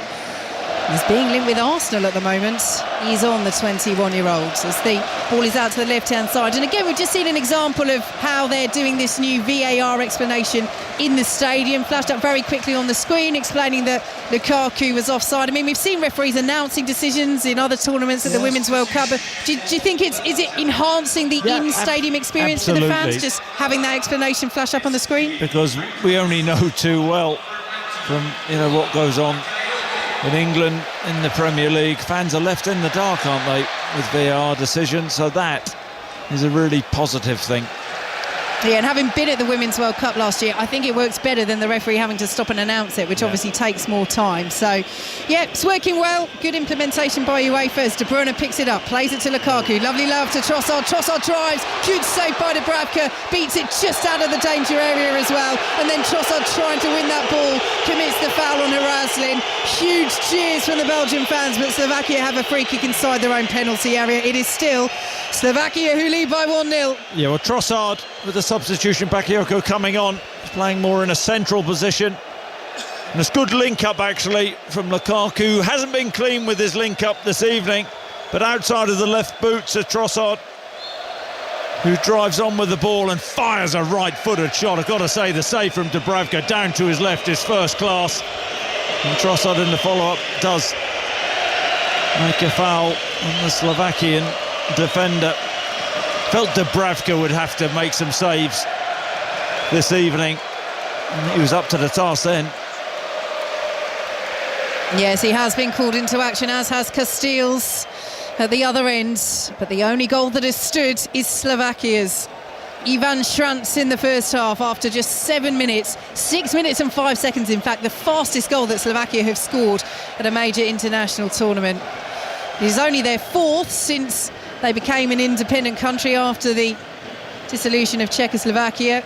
1 World Cup, 2 Euros, and now 3.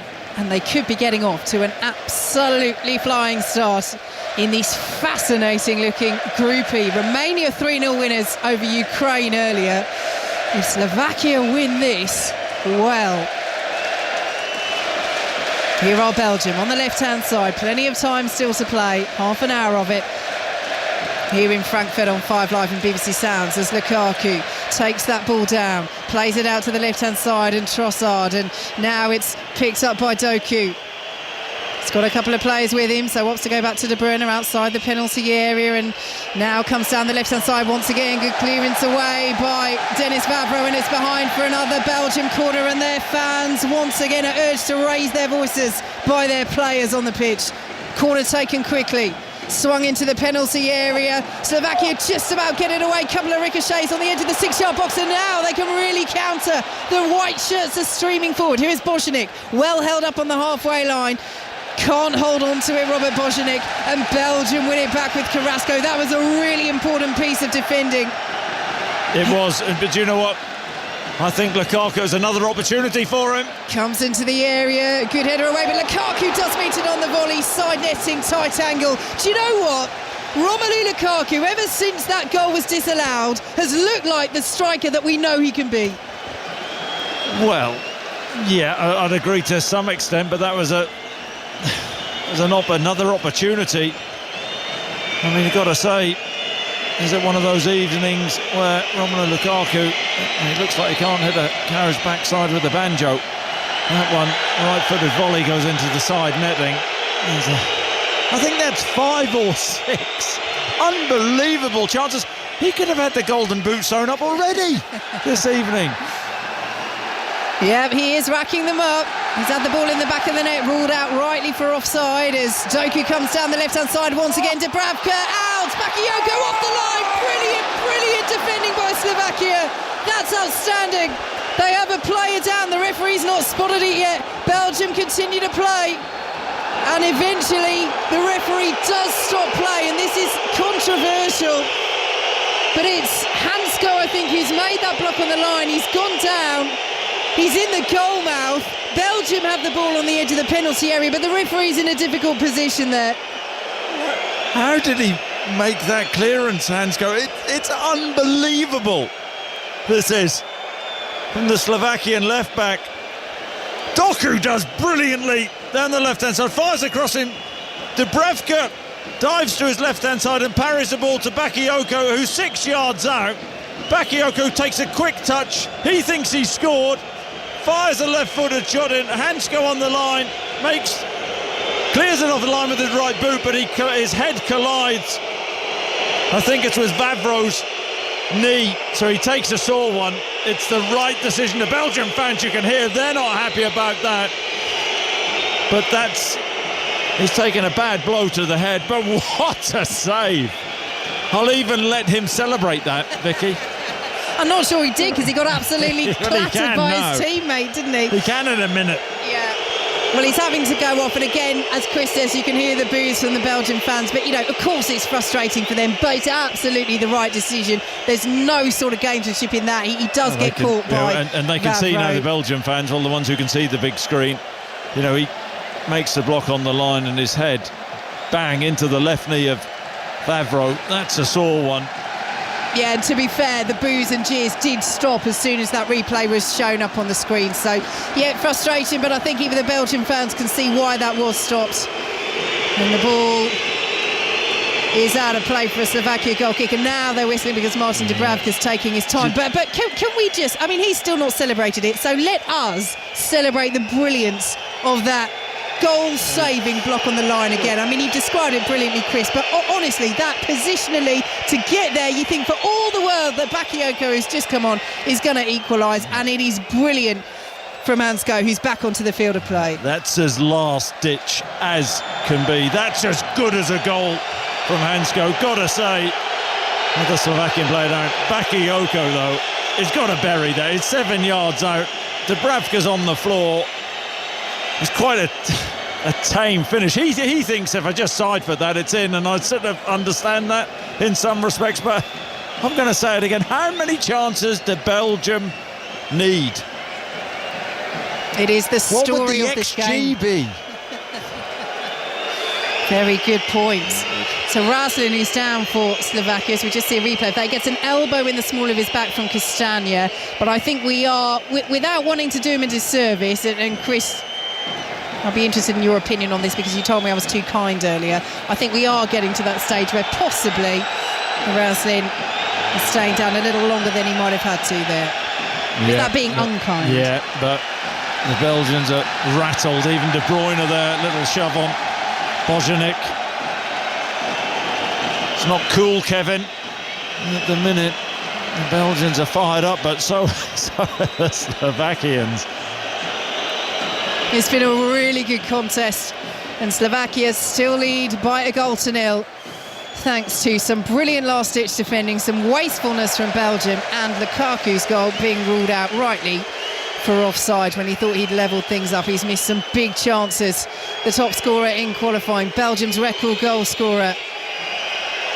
Will Belgium rue those golden opportunities from a man who has been so much at the heart of the golden generation that are in transition now and are up against it in this opener in Group E as we approach the midway point of the second half here on 5 Live and BBC Sounds. Here is Doku down the left-hand side, pulls the ball back to Fass on the halfway line. Slovakia's white shirts just starting to drop deep, and Bakayoko has it now on this right-hand side. Lukaku's in the area. Bakayoko to the edge of the area. De Bruyne's effort is cleared away by Duda. Fass steps up and gets there ahead of Bojanic. He's midway through the Slovakia half. That's how deep Slovakia are dropping. That's how high Belgium are pressing right now here in Frankfurt, as Onana sends it back to De Bast on the halfway line, and their manager, 38-year-old Domenico Tedesco, who's never lost as Belgian manager, 14 games and counting. Is he to face defeat in his 15th match, and in a huge one as well, as they look to shake off that tag of underachievers that's dogged them for so long and progress deep into this tournament? Lukaku, edge of the D, Belgium looking for this equaliser. De Bruyne has lost it, Onana gets there. Was he fouled? Referee says yes. Slovakia were away on the counter, but Andre Duda has been penalised, and I'm sure Robert Bojanic heard that whistle go. He's saying he didn't. In fact, it's not Bojanic who raced forward. I don't think that's a foul. I think he wins the ball, does he? Yeah, I think he wins the ball first, and so does Calzona. He's furious, and Slovakia are on the counter there. It's a big opportunity. This could be a huge decision if Belgium score from this. Yeah, it was Raslin racing forwards, brought back. It's one of these where he gets the ball first and then does take a bit of the man. The referee's penalised it. It's a free kick to Belgium. Big talking point, as Chris says, if they score. They don't so far. It's cleared away, that free kick from De Bruyne by Slovakia up towards halfway. Bakayoko will then send it back to De Bruyne. He's pressured well by Bojanic, who's doing such a job, isn't he, the number 9? He's not had much service, but he's really trying to put the pressure on that Belgium defence and just cause them a few problems in terms of playing it out from the back, putting in a real shift for his team as they send the ball along. It'll be picked up by Lobotka again. Great positioning. Plays it back to his captain, Milan Skriniar. Bojanic then goes down, nothing doing. Bit of afters there potentially. Referee not interested. Ball out of play though from Belgium. And Slovakia have a throw over on the far side. Bit of needle in this game, Chris Sutton. There is. Well, Bojanic, I think he's got a bit of cramp actually. He's backing in, fighting for the ball, trying to win the ball and get his team up the pitch. I think he's heavy with the touch, and Onana comes in and nicks the ball off him. Maybe follows through. I think Bojanic has kicked his last ball, but he has led the line pretty well. Fresh legs. Fresh legs in the form of David Strelec. Plays for the Slovakian champion Slovan Bratislava. 14 goals for them this season. And he replaces Bojanic, and they're making a double change as well. Tomáš Suslov plays for Hellas Verona. He's coming on. And Raslin, who drew that brilliant save from Castells in the first half, he's coming off. He's in good form at the moment, Suslov. 3 goals in his last 3 games for club and country combined. And as you say, Chris Sutton, fresh legs as we enter the final quarter of this game. 24 minutes gone in the second half, and it is still, as it has been since the 7th minute, Belgium 0, Slovakia 1. Slovakia coming forward down the left-hand side. Here is Suslov, just on as a substitute, cuts it back behind the run of Hansko, and Belgium should be able to clear away. They've lost it though. Coming forward again are Slovakia, and it's Strelec, the other substitute. He's lost it though. De Bruyne plays it out to the left-hand side. Doku dispossessed this time by Kutska. Doku stays down. Slovakia play on. Out to the right-hand side they go. Here is Kutska now. The former Watford man will just slow it down. Dink forward, looking for that run forward from Schrantz, whose goal is the difference at the moment, as Slovakia try and hold on to it in midfield, and they do so brilliantly. That's great play by Ondrej Duda, and it's appreciated by the Slovakia fans behind the goal. The red, white and blue, as Fast comes back, tries to clear it away off Suslov, doesn't manage to do so, but does manage to steer it to Castagna. Really good defending by Belgium in a tight area. They've still not cleared it away from their own corner flag though, and that was sloppy from Fast. He's got really lucky there with that ricochet that sends it out for a Belgium goal kick. It's been like it all afternoon, hasn't he? Fast there, very, very casual, and gets away with it.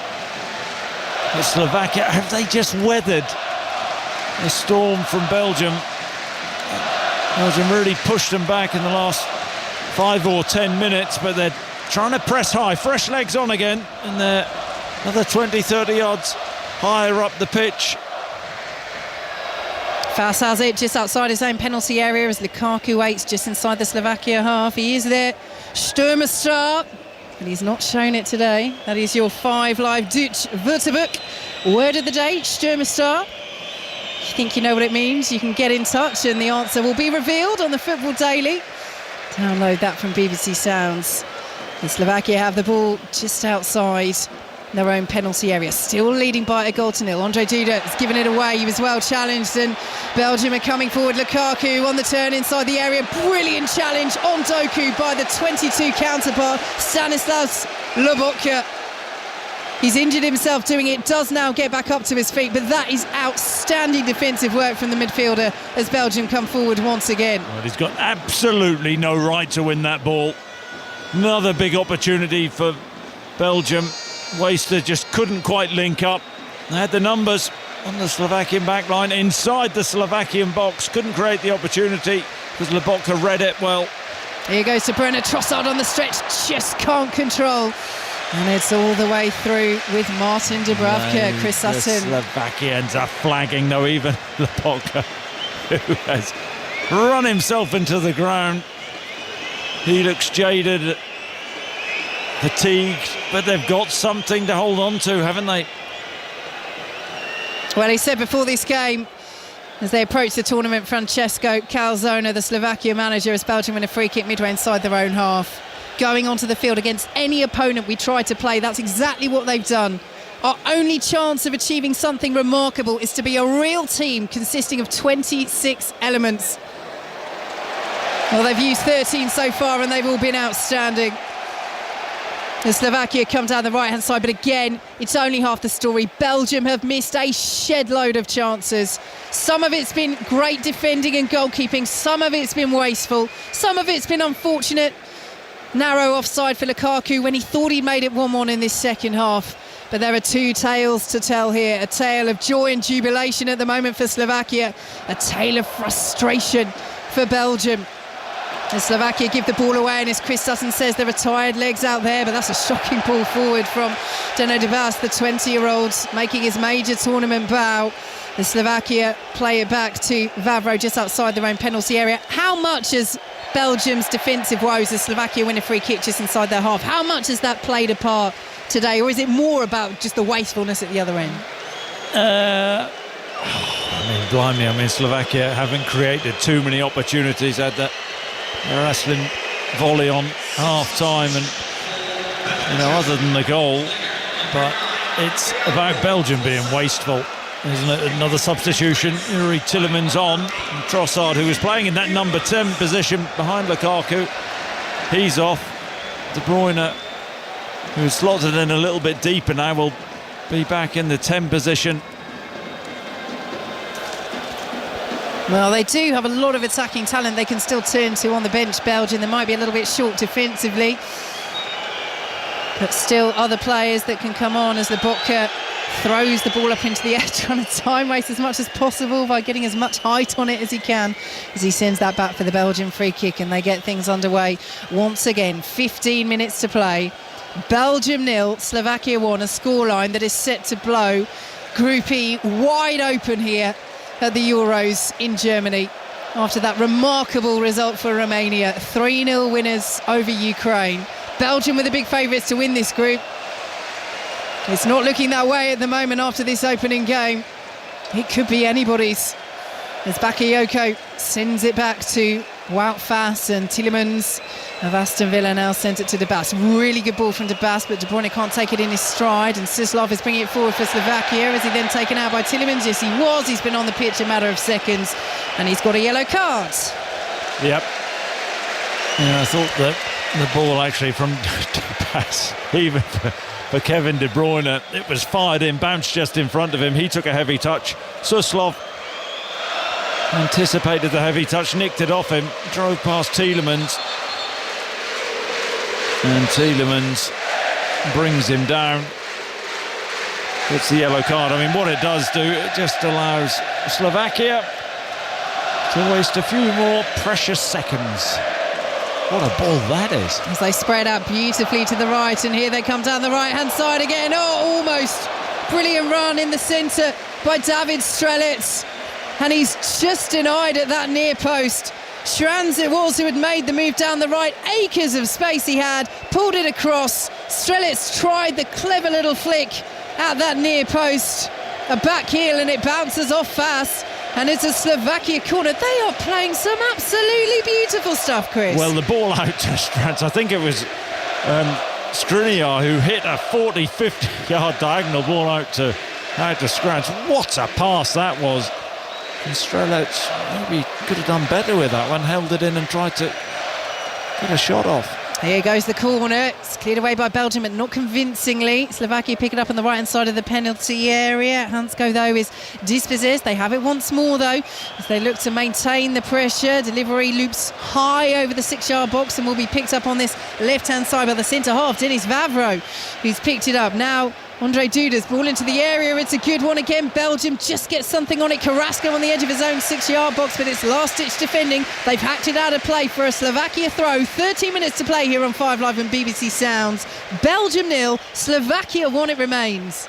Yeah, I tell you what, Belgium do not look comfortable when the ball is crossed into their box. Faes and De Baas have not been dominant enough aerially. A day of high drama so far at the Euros. We've got Austria against France coming up with John Murray and Matthew Upson. Do stay with us for that. Will there be more twists and turns here in Frankfurt in the final 12 minutes plus added time? As Schranz, who's just coming into the game more in these last 5 minutes, the goal scorer for Slovakia, has it on the right-hand side. They pick it up outside the penalty area. The shot in the end is tame. Kupska slipped as he took it and skews it wide, the former Watford man. But at the moment they're keeping Belgium pinned in their own half, and that will be good enough at the moment for Slovakia, leading 1-0 as they are. Yeah, that was a tired shot, wasn't it, from Kupska, who's given it his all, hasn't he? But let the ball run across his body, took a touch and just leant back on it from 25 yards, sliced it well wide of Castell's right-hand post. Here come Belgium down the other end. Romelu Lukaku up against Milan Skriniar. The Slovakia captain Lukaku pulls it back to Bakayoko, who's seen that effort superbly cleared off the line by Hansko as Lukaku works it down the right-hand side. Castanha's up forward from right back, swings the ball into the penalty area. It's gone out for a Belgium throw. There is still a real ebb and flow to the momentum of this game, Chris, and Slovakia still lead by a goal to nil. They're preparing another change. Here is Tielemans as Belgium take the throw quickly. Castagna, De Bruyne plays the ball into the area, won't reach Lukaku. It was just behind him and well intercepted by Skriniar. A little push there by Faes on Strelec, but it's allowed to go by our referee, and Belgium in possession once more with Tielemans out to the right hand side and Castagna. Belgium 0, Slovakia 1 here on 5 Live and BBC Sounds as De Bruyne has it. Oh, brilliant footwork, beautiful, lays it off to Bakayoko just outside the penalty area. A little short back to Onana, but feeds Lukaku edge of the box. Bakayoko now lays it off, and the shot in from Carrasco takes a deflection. Dubravka won't stop it going out. It'll be a Belgium corner. Yep, good bit of pressure from Belgium. Shot deflected wide. I think the referee was ready to give a free kick from maybe 20-25 yards. Allowed the play. Good advantage. Belgium have a corner. Slovakian player down, but guess what? Not in a hurry to get up. He is now eventually up, and Belgium prepared to take this corner from the right-hand side. De Bruyne stands over it, raises that right hand in the air, sends it to the penalty spot, and the header is wide from Onana. Well, it was clearly who he was looking for. It felt like De Bruyne. He rose, he met it, but that's a long way out to try and beat Martin Dubravka, and he can't do so. Such great spring, hasn't he, Onana? Once again, standing jump. Leaps high, but can't generate the power or direction on the header. So another change for Slovakia, and it's their goal scorer, Ivan Šranč, who is getting replaced by David Duraš. Spent the second half of this season on loan in Serie B with Ascoli. Couldn't stop them getting relegated, but was in good form before that for Zelina. And he comes on now, having scored once for his country, to try and help them see out this famous result against Belgium. What a start it would be. What a terrible start it would be to these Euros for Belgium. The first defeat in 15 games under their manager Domenico Tedesco, who was yet to taste defeat as Belgium manager, the 38-year-old, the youngest manager to take charge of Belgium at a major tournament. He's about to lose to Francesco Calzona, who 20 years ago was working as a coffee salesman. Said it was a fantastic experience, helped him understand many things. Apparently some customers still call him asking for coffee. I'm not sure many people will be doing that. They'll be calling him to congratulate him. It's been a long time ago. He's had a good career since Be champagne then. tonight, Vicky, won't it? It will be champagne, not coffee, I'm sure, for Francesco Calzona. And they are 8.5 minutes plus added time away from securing this victory against Belgium, who are preparing to make a double change. As Belgium send the ball out to the right, and you can hear the groans around the stadium here in Frankfurt because they've given the ball away, and Slovakia are coming forward. Out to the left-hand side they go, and Hansko plays it forward. Duda is up from midfield, and a little touch from Bakayoko sees Slovakia win the corner. And again, they're attacking that goal behind which their fans, that wall of white, red and blue, is waiting. And once again, they clap their hands together. They know that they are on the brink of beating Belgium. It's a really good run, lung-bursting run from Duda. Underlap, he looks shattered. They all look shattered. They win the corner, which Suslov, the substitute, will take.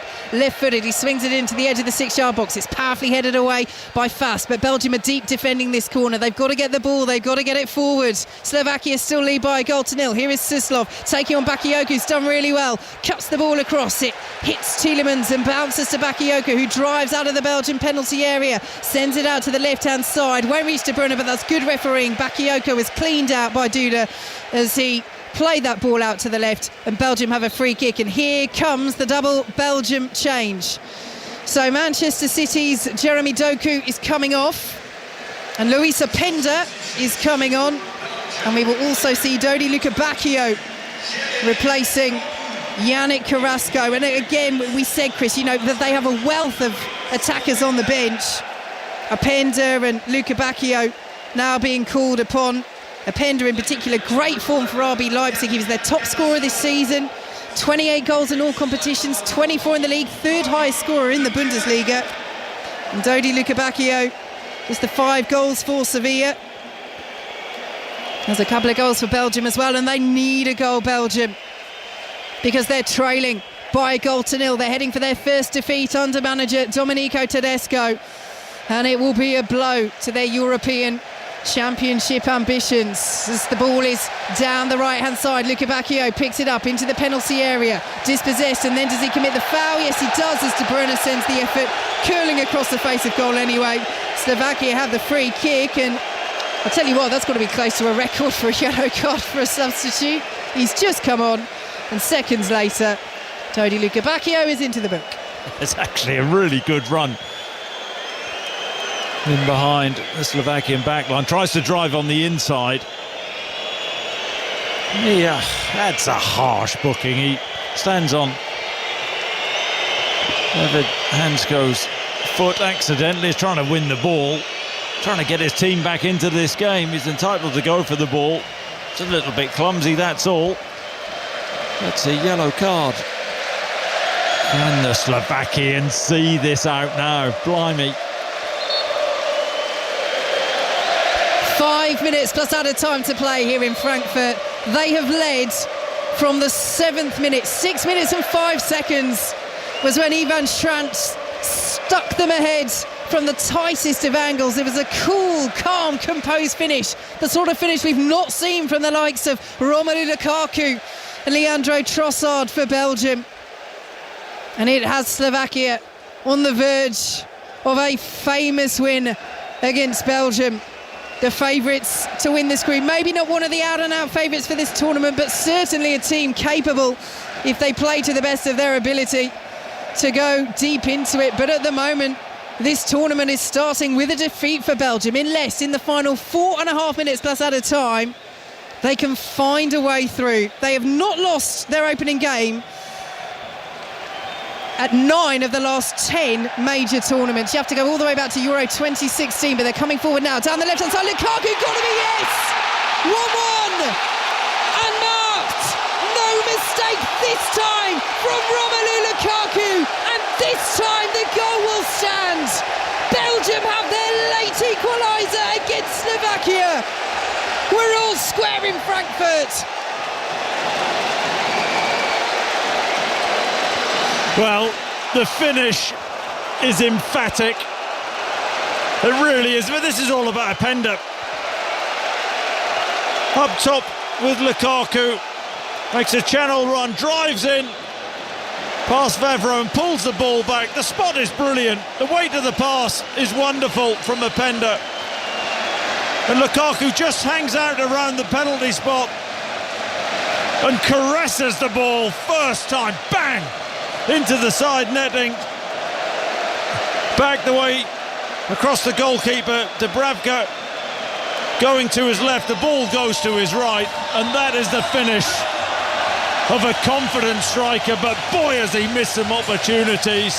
Keep getting in the right place and you'll get the opportunities.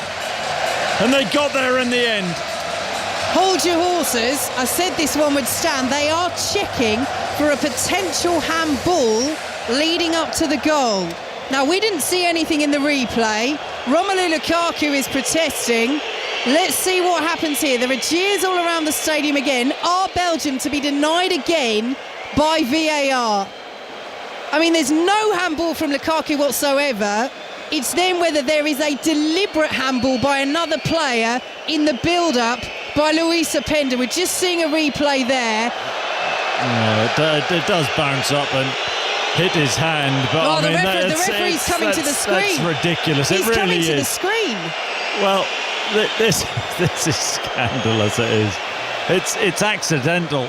Both players running into the channel. The ball bounces up. There's a tiny touch on his hand. I mean, blimey.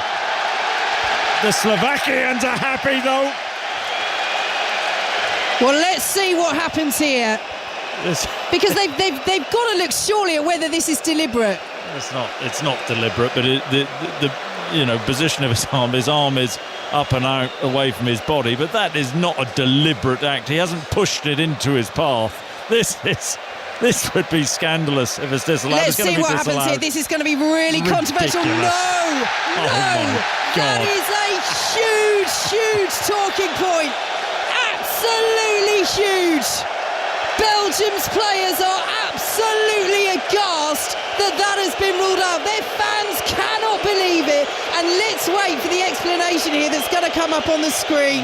Because handball. This seems, it's handball, but where's the detail of that? I mean, we know it's a handball, but touched the ball with his hand. This is what it says on the screen. Belgium's player, number 20, touched the ball with his right hand in the build-up to the goal. I mean, that seems incredibly harsh on Belgium. It's ridiculous. It really is. I mean, that is so harsh. Openda doesn't push the ball into his path. It's an accident. And when things like that happen. I mean, there has to be some certain sort of spirit. That is, you can say refereeing the game to the letter of the law or whatever. That is harsh. I know in the Premier League that the goal would stand with that, but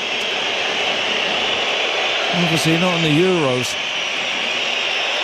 Well, this seems incredibly harsh on Belgium as the ball goes out to the right-hand side, and Castagna, it is still 1-0 to Slovakia as Skriniar clears that ball away under pressure. It will be a Belgium corner.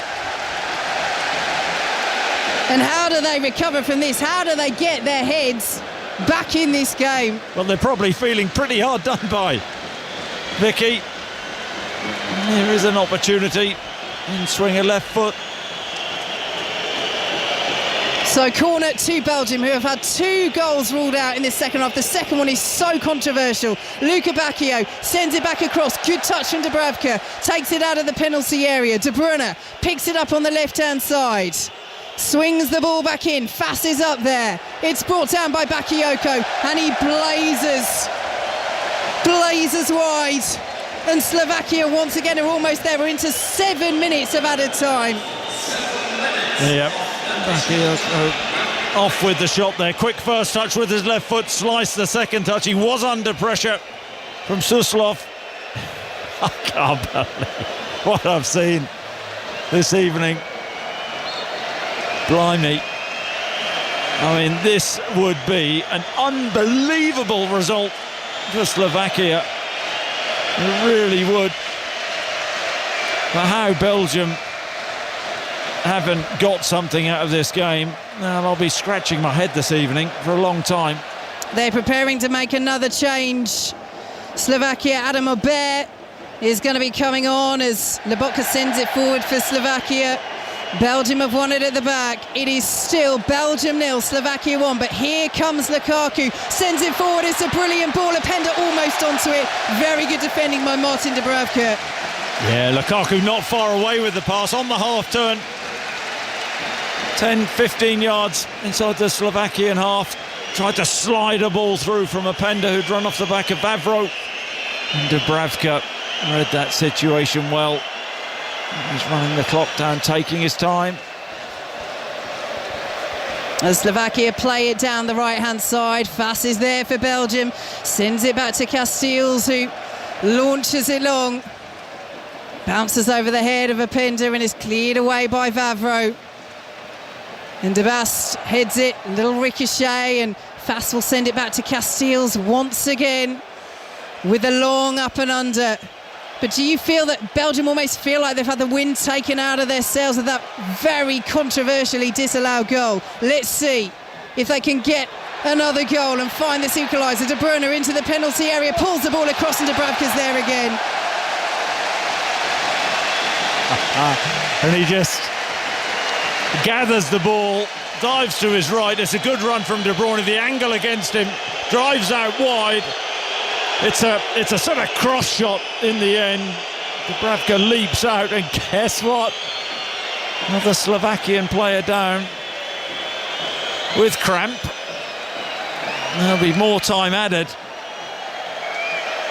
Yeah, it's Andre Duda this time, and the medical staff are on, and Slovakia's players are coming over, and they're making that change now. It is Duda who's going to be coming off, and Adam Aubert is coming on. But Belgium are still, despite having 2 goals disallowed in this second half, slipping to this first defeat under Domenico Tedesco. Chris Sutton. It's unbelievable. What an unbelievable Euros so far. I don't think anybody saw this result coming. You look at the attacking players that Belgium have at their disposal. But you can't say they haven't had chances, but that decision to disallow the second Lukaku goal seemed so harsh. It really did. So here comes that substitution. Andre Duda makes way, and Adam Aubert comes on. And I think that's the thing, Chris. You know, it's not handball by Lukaku. It does touch the hand of Openda, but he's not the player that scores the goal. And it's not deliberate from what we're seeing. I guess that is the question. You know, if it's a deliberate handball, accidental doesn't come into it. It doesn't matter who scores the goal. But from the replays we're seeing, I guess, are they looking that, is he deliberately making his body bigger? But it seems like a natural running action. And to call that a deliberate handball, I think is incredibly harsh. Yep, and so do I. Both players running for the ball in the channel. Popped up, it did graze his hand, but blimey, it's not like he tried to punch it into his own path. Ball rolls out of play. Martin Dubravka will shepherd it out, and Slovakia are nearly there. We'll have a little bit more added time because of that stoppage for the slight injury to Duda, but I really think the wind has been taken out of Belgium's sails, hasn't it? And that is going to be a huge talking point. The goal disallowed for a handball in the build-up by Openda, not Lukaku, who scored the goal. In that case, it doesn't matter whether it's accidental or deliberate, but by Openda in the build-up. And I think Belgium are going to be absolutely fuming. Well, I think so as well, but take nothing away from the Slovakians. This is going to be one of their most famous victories. Out to the right-hand side, Belgium go. Lukaku might latch onto this, does so inside the penalty area. Lukaku plays it back, tries to find Luka Bacchio. It's a brilliant interception by Suslov, who's back there defending. Tired legs still out there for Slovakia. But their fans cheering them on as they win ball after ball, and now they're coming forward with Suslov. And can they wrap this up? It's Suslov, tries to cut it back on the edge of the area, just ran out of legs and options, and Fass is back. 30 seconds of added time to play. Might be a little bit more because of that injury to Andre Duda during added time. 20 seconds as time ticks on. Cheers and whistles all around the stadium here in Frankfurt as De Bruyne sends it out to the left-hand side. Belgium launch it forward. There's too much on it. It goes behind. And Romelu Lukaku on the edge of the penalty area looks back in disgust and then puts his face in both hands because he knows they have squandered. He has squandered so many chances in this game. And Belgium surely now are slipping to their first defeat under Domenico Tedesco. Yeah, they just tried to force that too much, Belgium. Should have been a bit more patient down the left-hand side. Ball flew over Lukaku's head. Dubravka now with the goal kick. We're into the dying seconds. This must be it. It's launched forward by Martin Dubravka. It's flicked on up top for Slovakia by David Strelec. They've got 6 up top now, Belgium. Now or never as the dark red shirts go forward. It's helped on by Openda. It's intercepted by Hansko, and Slovakia will bring it forward towards the halfway line. It's broken now to Stanislav Lobotka, and they can just slow the play down. They're on the brink of a famous victory here, Slovakia. The lowest ranked side in Group E are going to beat the favourites to win Group E, Belgium, and have beaten Belgium, who suffer their first defeat under Domenico Tedesco. Ivan Schrantz's goal in the first half, after barely 6 minutes have been played. Slovakia's fastest goal at a major tournament earns them one of their greatest wins in their history. They have beaten Belgium here at Euro 2024, and Belgium taste defeat for the first time under Tedesco. There will be repercussions. There will be a deep dive into some of those decisions, particularly that second goal for Lukaku that was ruled out for a handball in the build-up, hugely controversially. But in the end, Belgium have missed far too many golden opportunities in this game, and Slovakia, quite simply, might have ridden their luck at times, but overall, Chris Sutton, have been superb. Yeah, what a group E is, isn't it? Who saw this result coming? Brilliant from Slovakia, sensational, one of their greatest ever victories. Absolutely sure about that. They gutsed it out. They're a streetwise team, got themselves in front and hung on in there. Got to say, from Belgium's perspective, okay, you know, there'll be a lot of talk about the handball and what have you, but you can't say they didn't have the opportunities. They did have the opportunities. They wasted them, and now they have a mountain to climb in this group. What a group it is, as Chris Sutton says. Romania's victory 3-0 over Ukraine sees them sit top, Slovakia in second, having beaten Belgium here in Frankfurt by a 1-0. What a group this is going to be as Slovakia's players go over to their fans here in the Frankfurt arena, who are bouncing up and down to a man, woman and child, waving their arms in the air. It's a sea of red, blue and white. What a famous victory this is. Belgium disconsolate, Belgium beaten, Slovakia take a bow. Well, you've both said it there. We are going to have some fun, Chris, with this group, aren't we? It's absolutely ridiculous what I've just seen there. I mean, Slovakia, an unbelievable performance, the way they gutsed it out. I mean, I don't know whether you're seeing these celebrations. Yeah. I mean, this is what it's about, isn't it? And but do you know what, Chris? That's what I saw earlier when I was watching Romania against Ukraine. Romania and their players at the end, with these huge swathes of fans in exactly the same section actually that the Scotland fans were when we were in Munich the other night. And that was Romania's first victory since Euro 2000 at a European Championship. This bond between a lot of these huge swathes of fans and the players that you are seeing now with Slovakia, it's just great. It's just so nice to see. It is, and you know, from a player's perspective, a fan's perspective, this is everything you want from football.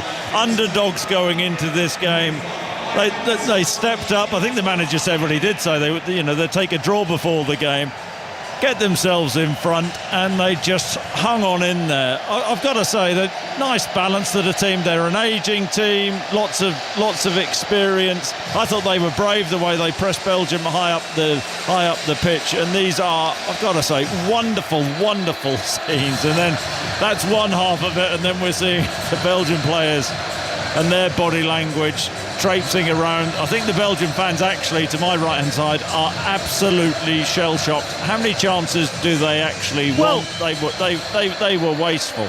You say that, but you know, they only had 5 shots on target, did Belgium, and Slovakia had 4.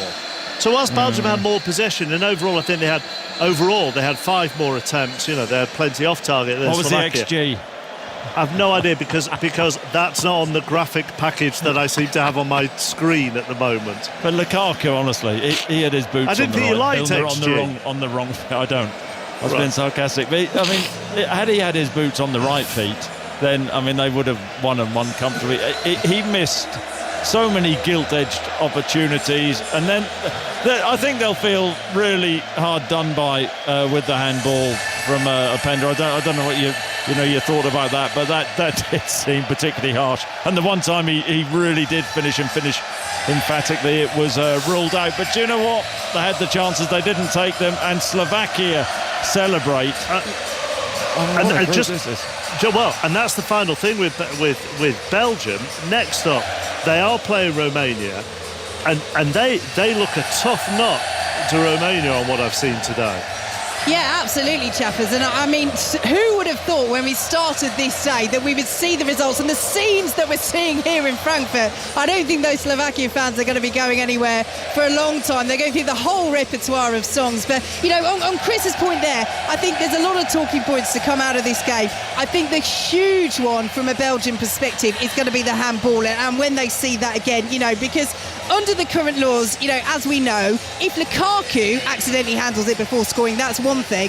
It's not anymore. It hasn't been for years now if you do it in the build-up. So it's all about whether Openda has deliberately made his body bigger or deliberately touched it. And, you know, we see this in the Premier League all the time. But because he's running at the time, yes, there's contact between his hand and the ball. Yes, his arm's away from his body. But he's running. He's running down the wing. And I don't know, Chris, what you think of it having kind of reflected on it and seen a couple of replays, but that is not an unnatural action for sprinting down the wing, trying to get an equaliser in the last few moments for your team. No, I went out for a jog this morning along the main river and was running with that sort of action and that power, Vicky. So I've got to say it seemed remarkably harsh, but having seen the scenes at the end, it means so much to Slovakia.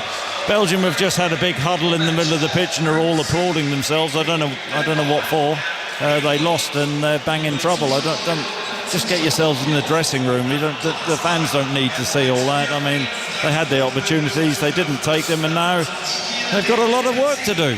They have. Romania and Slovakia both with 3 points. Belgium and Ukraine pointless after the opening round of matches in Group E. Vicky, Chris, thank you very much. Still to come tonight here on 5 Live.